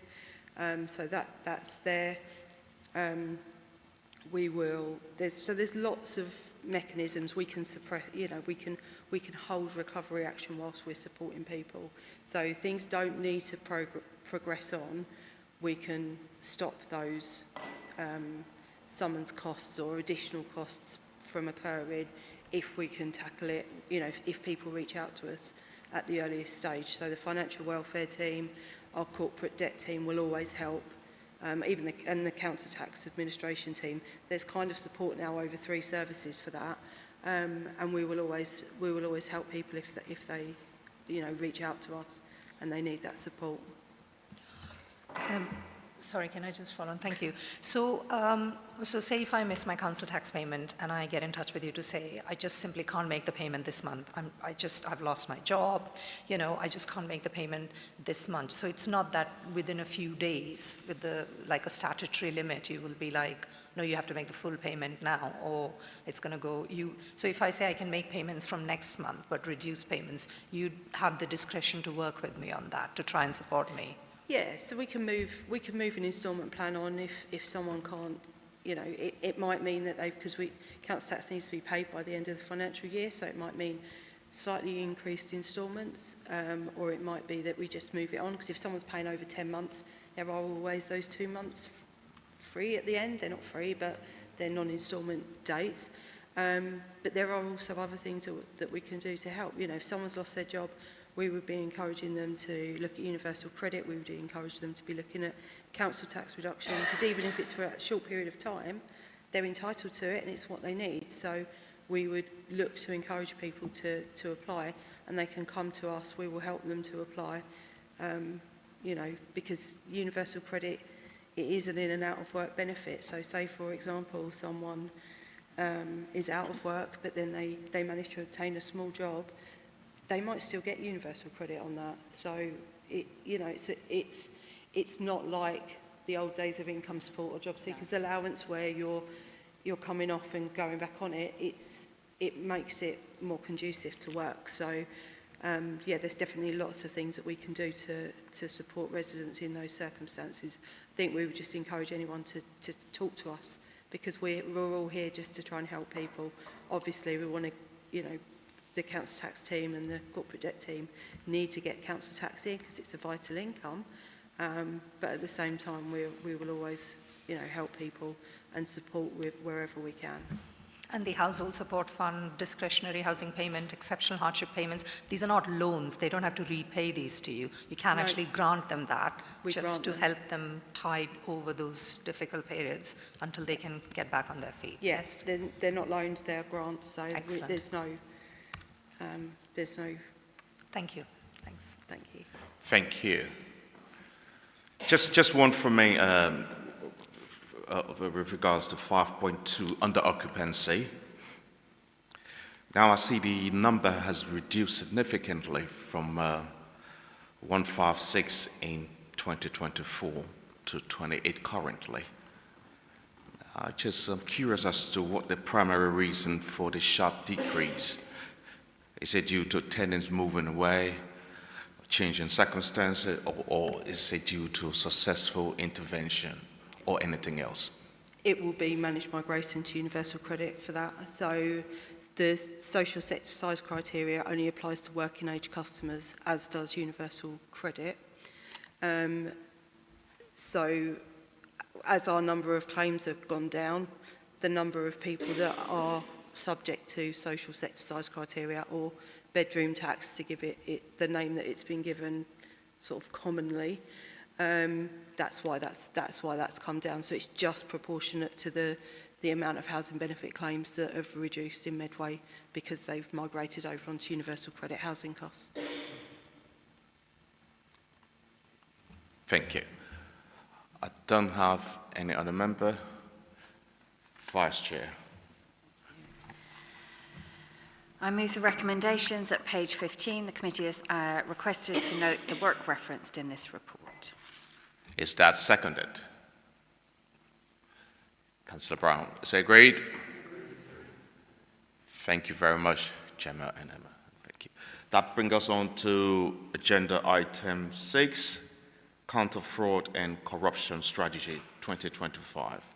I'll ask the Head of Internal Audit and Counter Fraud, James Larkin, to introduce the report. James. Thank you, Chair, and good evening, members. The Counter Fraud and Corruption Strategy was last approved by Cabinet, I believe, in 2022. It is subject to annual review, although it only goes back through the approval process if there are substantive changes.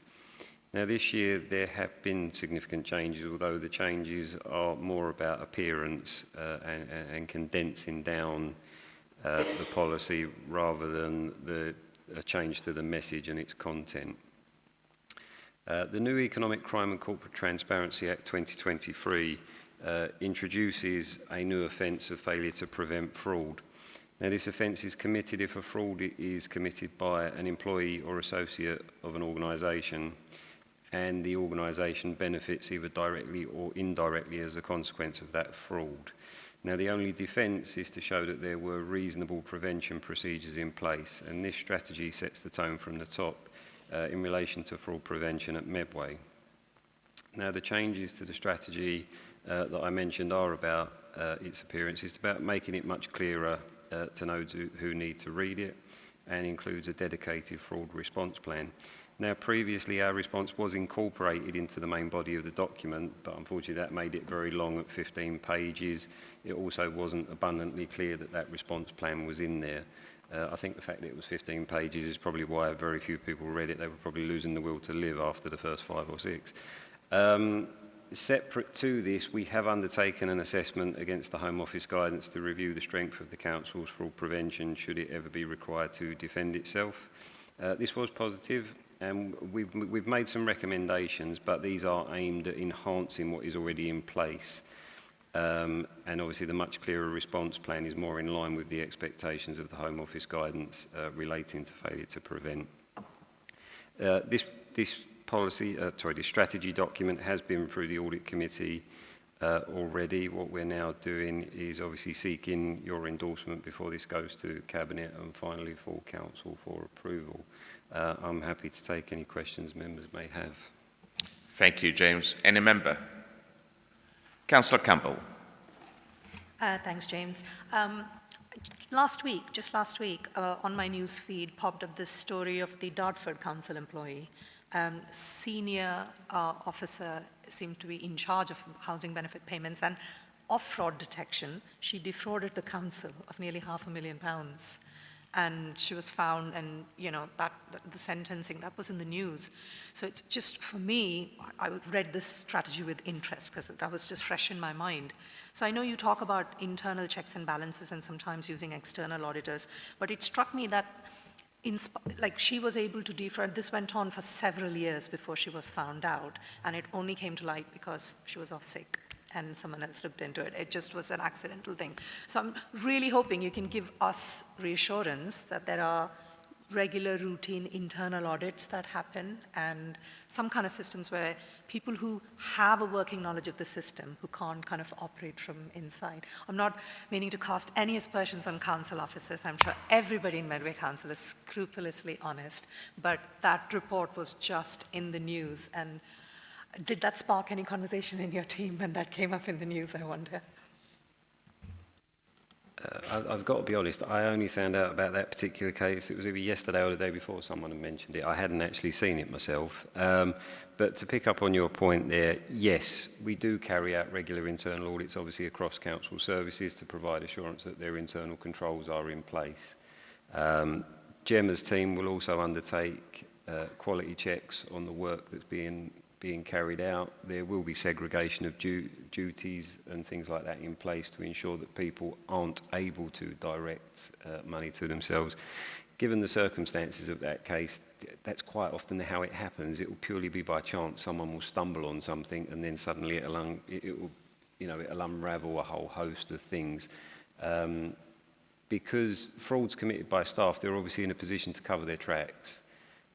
So this is why they tend to go on for such a long period. If they're a well-respected member of staff and people don't necessarily question what they're doing, it can happen, unfortunately. I think people become complacent as well. And if they don't have those necessary checks and balances or that appropriate segregation in place to stop people, I'm sure Gemma will confirm there will be Chinese walls, as it were, within the system, so people won't be able to do certain things because then it will prevent them being able to direct money to themselves and things like that. So we do have those sorts of controls in place, and as I say, internal audit do carry out reviews to make sure that they're working effectively. Thank you. Thank you, James. Would you like to come back? No, I just wanted to say that the taxpayers are never going to recover that money because she obviously doesn't have the funds to repay that. She's obviously spent it. She's been asked by the court to repay it, which is never going to happen. So that's just money lost. James. Thank you. Just one from me, James. The report mentions self-assessment against gaps, Home Office guidance, I believe. And I'm just curious as to, what preliminary findings on any potential gaps in the existing procedure that the new strategy intend to close? Yes, so in the introduction I mentioned that we've done a self-assessment against the Home Office guidance. Now, the failure to prevent fraud offence, as I mentioned, the only defence against that is to demonstrate that you had appropriate fraud prevention procedures in place. Now, the guidance that the Home Office issued is aimed at giving an explanation of what is deemed as reasonable prevention procedures. So what we did was I took that guidance and created a self-assessment, basically. The results of that are actually going to the Audit Committee next week. I think the papers have actually just been published. As I say, from my perspective, the results for we did it as a RAG rating. There were no red areas, a couple of ambers, but again, minor things. The recommendations that, for things that we've suggested need to happen largely are about enhancing what we've already got in place to better demonstrate, better defend ourselves if we were ever in that position. But what I will say is we cannot fall foul of this offence if we are the victim of the fraud. So if someone commits a fraud against the council and we lose money, etc., we're not going to be held to account, as it were, under this offence. This is where, if I give you the easiest way to explain this is if someone is working on a commission basis, they commit a deception to gain a customer in order to get their commission. Their employer, by default, benefits by that business coming into their company. So if they have failed to take reasonable steps to stop such a fraud happening, they could be liable for this offence. Now, I think the likelihood for a council being in that position is very, very low, but the risks associated with it are actually quite high in the sense that if someone were to be prosecuted for this offence, the fines are unlimited. That's where the risk comes in. I think the likelihood is very, very low, but it's the impact that's the problem. which is why we've taken the steps to go through all of this. As I say, for me, the outcomes were positive. We have got a lot of those relevant things in place because we've been doing this work for a number of years now. We carry out fraud risk assessments. We do offer awareness training to staff and things like that. So we've just identified a few areas to enhance those. Thank you, James. Councillor Brown. Thank you, Chair. James, thanks for the report. It's good to see you the second time. What I would like to say to the committee is that we have been working very hard in Audit Committee to try and ensure that the profile of internal audit and counter fraud is better understood from officers within the council.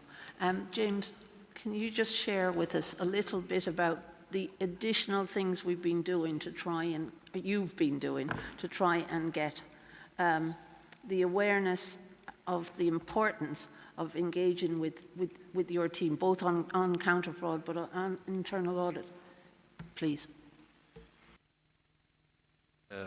Yes, so we carry out surveys annually for our team just to see what people's understanding of the role of the service, the two functions are. So internal audit, that's generally aimed at managers, service managers and assistant directors, etc., because they are usually the people that have the interactions with internal audit. For counter fraud, it goes out to all staff and members. Off the back of the results of this, obviously, as I say, getting this strategy updated is a key part of that. We want to make sure it goes out to all staff and they're aware of it. So once this has been through, assuming it all goes through no problem with Council in January, it will be sent out to staff via the new meta compliance software so that we can basically make sure that everyone does see it. We provide awareness training to staff. We were offering generic sessions on a monthly basis on the Council's iShare platform. We also offer to go along to team meetings and things like that to talk about areas of fraud specific to that service. So obviously the ones that we just have open sessions for staff are more generic, just to, this is how fraud impacts the Council kind of thing. As I mentioned previously, we carry out fraud risk assessments as well. So we work with services to identify the potential frauds in their area. We then look at what internal controls are already in place as fraud prevention measures, and we'll make recommendations about any further controls that we think they should put in place. That culminates in a fraud risk register that goes to the audit committee as well. Our audit team have access to that fraud risk register so that when they are conducting internal audit assurance reviews, they can factor in any fraud risks into their assurance checks as well. So those are just some of the building blocks. Obviously, we carry out proactive work as well to try and identify potential fraud that's already in the system. We work with services as well to, as I say, to improve their prevention. We've been doing some work, certainly for Gravesham, and we're about to replicate it for Medway. So we're working with the services to look at housing succession applications to make sure that those checks are robust and that everything's happening to stop people falsely succeeding tenancies, because obviously we've only got a limited stock and we've got quite a number of people in temporary accommodation. And talking of temporary accommodation, we've done a lot of visits to temporary accommodation placements. We focus on the out-of-borough ones because obviously out of sight, out of mind, as it were, while housing pick up the visits to the in-borough placements, and we have actually cancelled one or two for non-occupation. So people clearly, potentially I should say not clearly, people potentially lying about their circumstances and not actually in genuine need. So we do a lot of work to try and combat the problem and obviously raise awareness amongst staff. Thank you. Would you like to come back, Councillor Brown? Yeah, just two comments. Firstly, great thanks to James and his team. It's a very well-qualified team now, not least himself. And the fact that I would implore through you, Chair, that when members are asked to take part in any of the surveys issued by this service, that we do so. Please. Thank you, Councillor Brown. Councillor Lawrence. Thank you, Chair. I just wanted to sort of build on something that Councillor Brown was saying, and for Councillor Campbell. I think we make a conscious decision about how much we spend on fraud prevention, because it's a people thing, and I think we probably could do with spending a bit more, in my opinion. I think it would, but you know, there are limited budgets and it's a joint service with Gravesham. I think also just highlighting another area, I think at last audit committee, it was noted that blue badges, when the team actually did a sweep of blue badges with parking, was it with the enforcement team, they found 25% of blue badges being used were being used fraudulently. Now, we're only able to do that once in a pattern, but if you had more anti-frauds, you could actually do that more often, and you would, you know, it could be self-paying. So I'll just make that comment, Chair. Thank you. Thank you, Councillor Lawrence. Would you like to respond, Jim? No, just say thank you. Yes, we did. We had a week-long proactive exercise where we were out, well, my officers were out with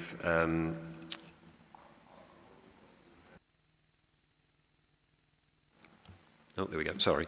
Yeah, we spent a week around various parts of the borough with the parking enforcement officers, and I think over the course of that week, just over 100 badges were checked, usually as people parked, obviously, so they're speaking to the holders of the badge. It was well received by the public. Obviously, the people that genuinely hold badges were appreciative of the fact that we were trying to make sure that the parking was available for them. And yes, I think out of that 100 or so, it was roughly around close to 25%. I think nationally the estimate was around 20% are thought to be misused or fraudulent, so we weren't too far out of what the national estimate predicted. So we do plan to do that again. I think the team, this was earlier in the year, around April time, the team did go out on National Blue Badge Awareness Day in May. I think obviously we didn't get quite the same level of results because it was only the one day, but we've obviously done some education work with the civil enforcement officers. They are able to do those checks without our officers present, and they can refer things on to us if fraudulent badges are found. Obviously, there's some simple frauds. They'll photocopy a badge, as daft as that sound. There are some fake badges as well. And obviously the other thing we could be, because they can now access the blue badge information system on their handhelds, they can check if the badge relates to a deceased person, they can take the details of the vehicle if the driver isn't there and pass that on to us to investigate further. So, yes. Thank you. I don't have another member, but I will just throw one in with regards to the dedicated fraud response. Now, the strategy includes a dedicated response plan. What I want to probe into a little bit is the key criteria or threshold that will automatically trigger the activation of this dedicated response, and who is the single point of accountability for its execution. I guess put simply, the buck stops with me in terms of the activity of the service. Obviously, alleged frauds are reported to the counter-fraud team. We have a process whereby those referrals are vetted and assessed, kind of a triage, if you will. Obviously, we've only got a limited resource. We cannot investigate every single case. So it will be dependent on the quality of the referral, the level of information that's provided.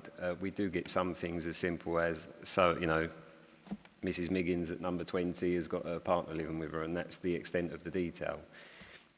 There's not a lot for us to go on, and when you consider we may have 30 or 40 referrals to deal with, that one's probably not going to be top of the pile because there's insufficient information. So we triage everything. We try to deal with as much as we can, but obviously we only have a finite amount of resource.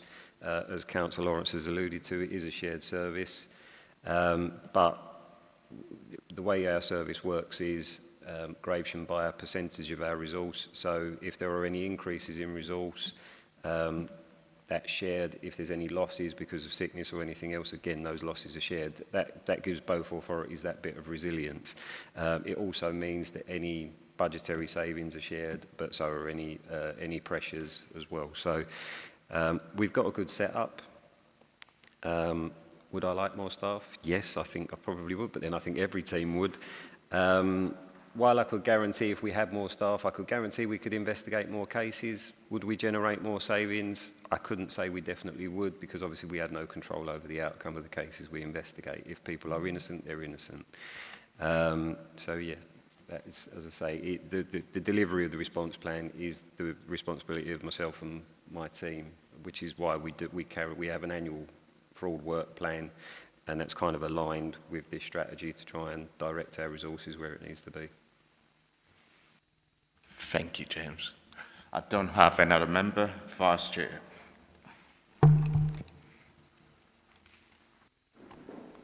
I move the recommendations at page 25. The committee is recommended to consider the counter-fraud and corruption strategy document presented at Appendix 1 and recommend approval by full council, with a further recommendation: when annual surveys are undertaken, members are to take part. Is that seconded? Councillor Campbell. Is that agreed? Thank you. That brings us on to agenda item 7, the 1 Medway Council Plan Performance Monitoring Report and Strategic Risk Summary. I'll ask the Chief Information Officer, Paul Boyd, to introduce the report. Paul. Thank you, Chair. So this report summarises the performance of the 1 Medway Council Plan programmes of values that fall under the remit of this committee for Q1 25-26, Appendix 1, and then Appendix 2 shows the Strategic Risk Register. This is the second year of reporting the 1 Medway Council Plan performance indicators. It's a 4-year plan, and the indicators span that 4 years. Excuse me. The indicators under this committee, there's 4, and they all relate to some of the discussions we've had this evening. And the annual target, obviously this is Q1, we've just collated the Q2 results. So the actual targets aren't there, but the direction of travel is indicated in the narrative within the appendices. I would like to add that we are in the process of reviewing the process of monitoring and presenting the data from these plans. Moving to a SharePoint and Power BI system. Risk has already been done, and we're looking at the performance, which is much more complex because of the different parts of the council, and we're looking to move that certainly for 26-27, but in the next quarters we hope to show some of those improvements coming through. Thank you, Paul. Councillor Lawrence. Chair, it's good to be back on this committee. I've been taking a break, but these 1 council plans are just, just preposterous, really. I'm struggling to see, if we've got no data to review, how it's green.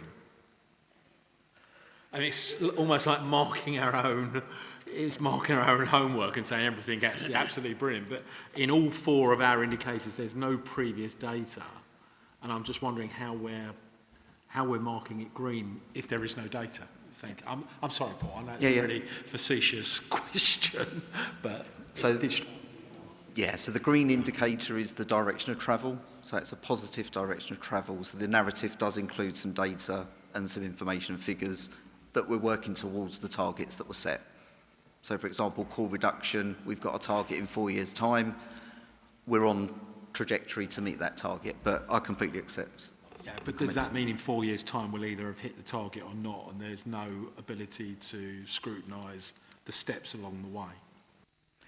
That's what this provides. So green isn't being achieved or not. Green is direction of travel within these reports. Thank you, Paul. Just following up from that, Paul, when's the earliest point in the year that we can expect to see some quantitative data or robust, performance projection reported to this committee?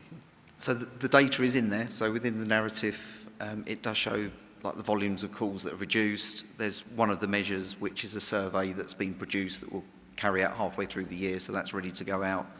It's been produced by the teams. But I accept and agree there's a better way of presenting that rather than waiting for the end.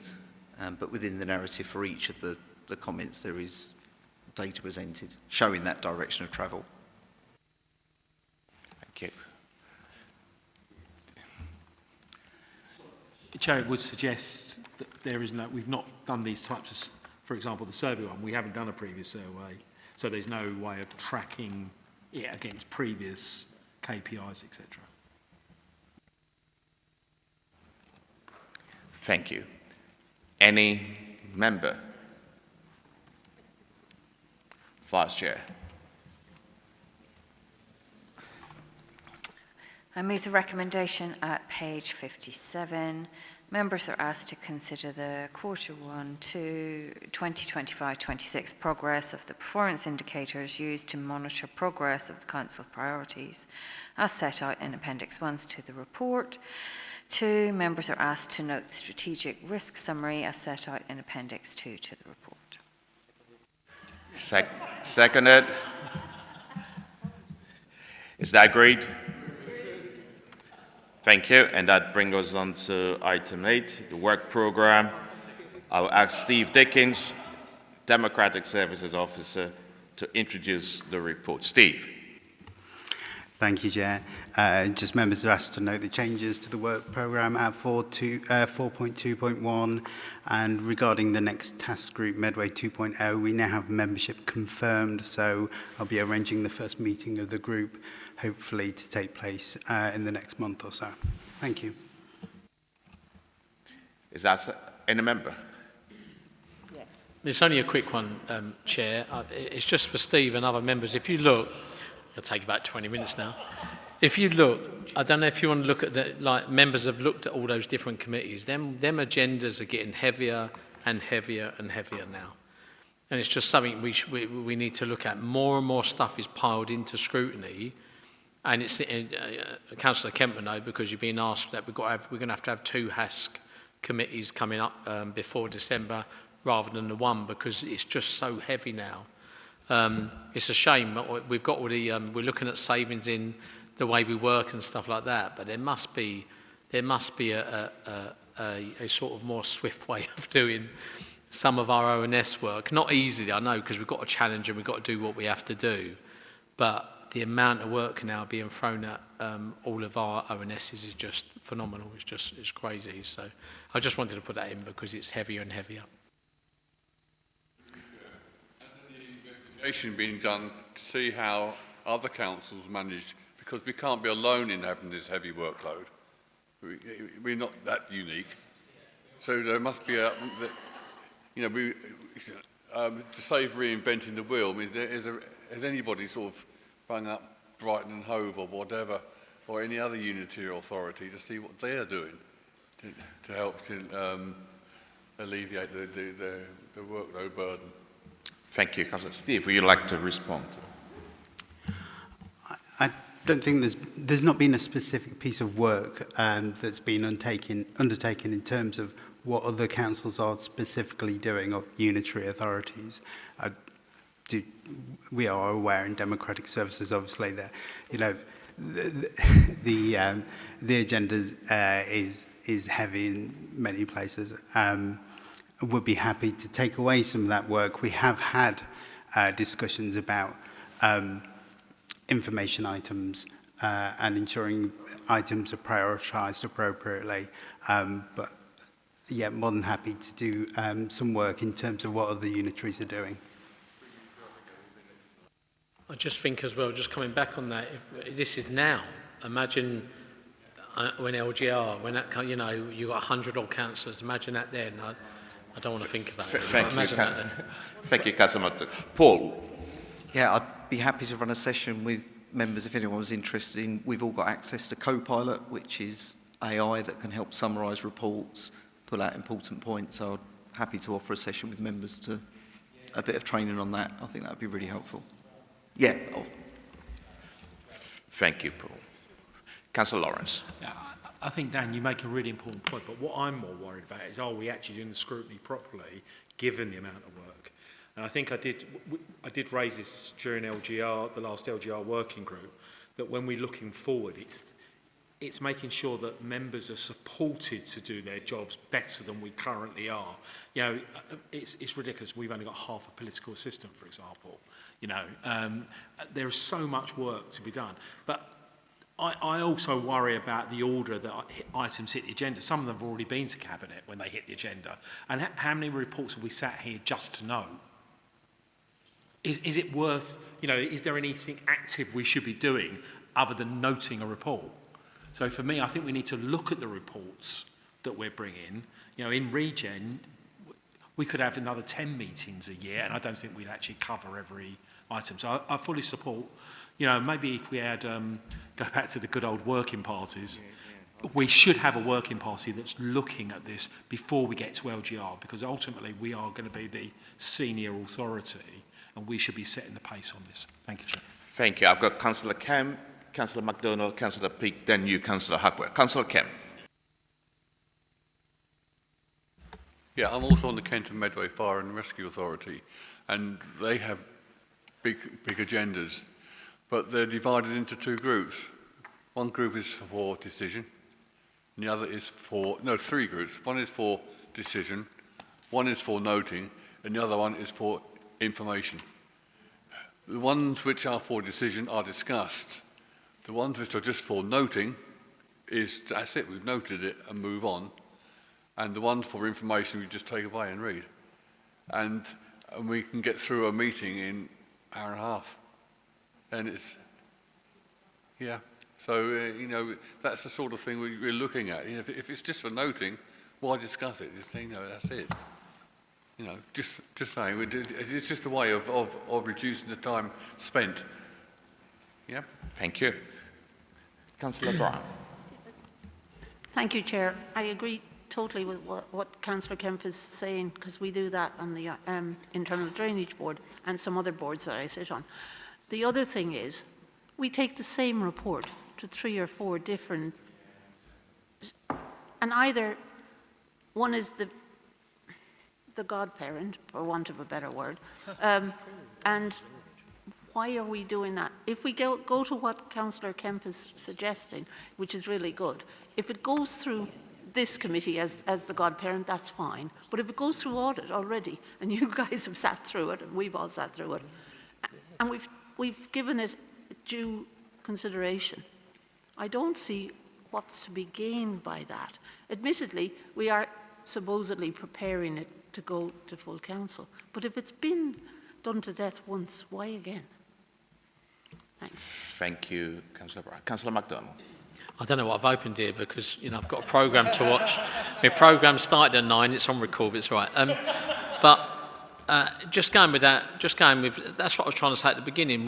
It's just something to take back, Steve. It's not, and through you, Chair, it's not something we need a task group or anything like that, but there's a few volunteers here that would sit round the table and just have a look at how we can, and I'm sure Wayne would appreciate it, just look at easier ways of just maybe tightening up a little bit and making it easier for, especially for you guys in democratic services. That's what I worry about.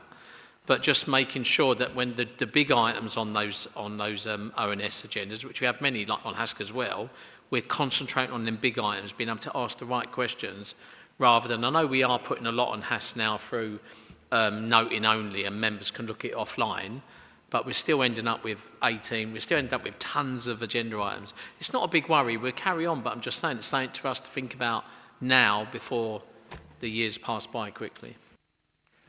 Thank you, Councillor MacDonald. Councillor Hackwell. Yeah, just so I agree, I mean, tonight's report by James came through the audit committee. More than half the audit committee are sitting on this. So what was the point of bringing it to this committee? So we definitely need to look at something like this.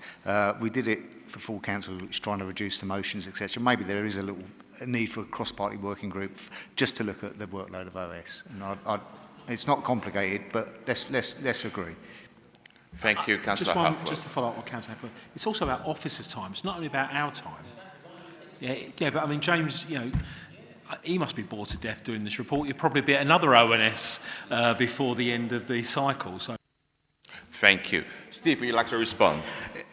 So just to kind of echo what some of the members have said, so we have been through some of that process with council and ONS about ensuring that reports are prioritised and that those big scrutiny items, if I can put it that way, are front and centre, and those items were noted. I couldn't remember which ONS it was, but ask, you have a noting item and then there is very limited discussion on that.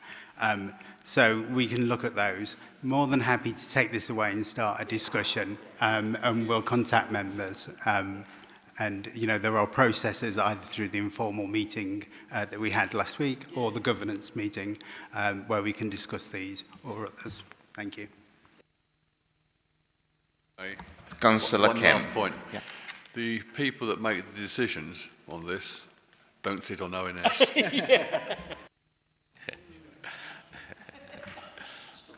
Noted. Thank you. Vice Chair. No, sorry, Councillor Peake. I propose that we have a 400-page report on strategy, scrutiny report on how we scrutinise this for the fun of it. Now, I actually want to support, you're right, Councillor, it's about your timing, and I want to support the cross-party, and I'm sure us whips will encourage, try and get a working group. There's 2 points on a serious level. One, I'm not going to begin something on the basis it's always been done that, like tradition, but there should be a question mark challenging that, and as already been stated, about it going to the same report to several places, is it really necessary? That should be the challenge, and also narrowing down to the things that really, really matter, so there's focus, because when I'm hearing this conversation, my concern is we've inherited this out of habit, this volume, and what are we achieving? So I just want to put it in there that I encourage that as well. Thank you. Vice Chair. Okay, I move the recommendations at page 85. The committee is asked to agree the provisional work programme at Appendix 1 to the report. 1.2, the committee is asked to note the work programmes of the other overview and scrutiny committees at Appendix 2 to the report. 1.3, the committee is asked to note the progress made in the establishment of the Medway 2.0 task group, and Democratic Services is requested to investigate O&S ways of working in other unitary authorities, and to look at, are we bringing that back? Could we just say that we will consider and come back with options to members? Yeah, we will consider and come back to this O&S. And there is a proposal to run a co-pilot training for members and staff. Thank you. Is that seconded? Councillor Peake, is that agreed? Thank you, ladies and gentlemen. I bring us to the close of the meeting. Thank you.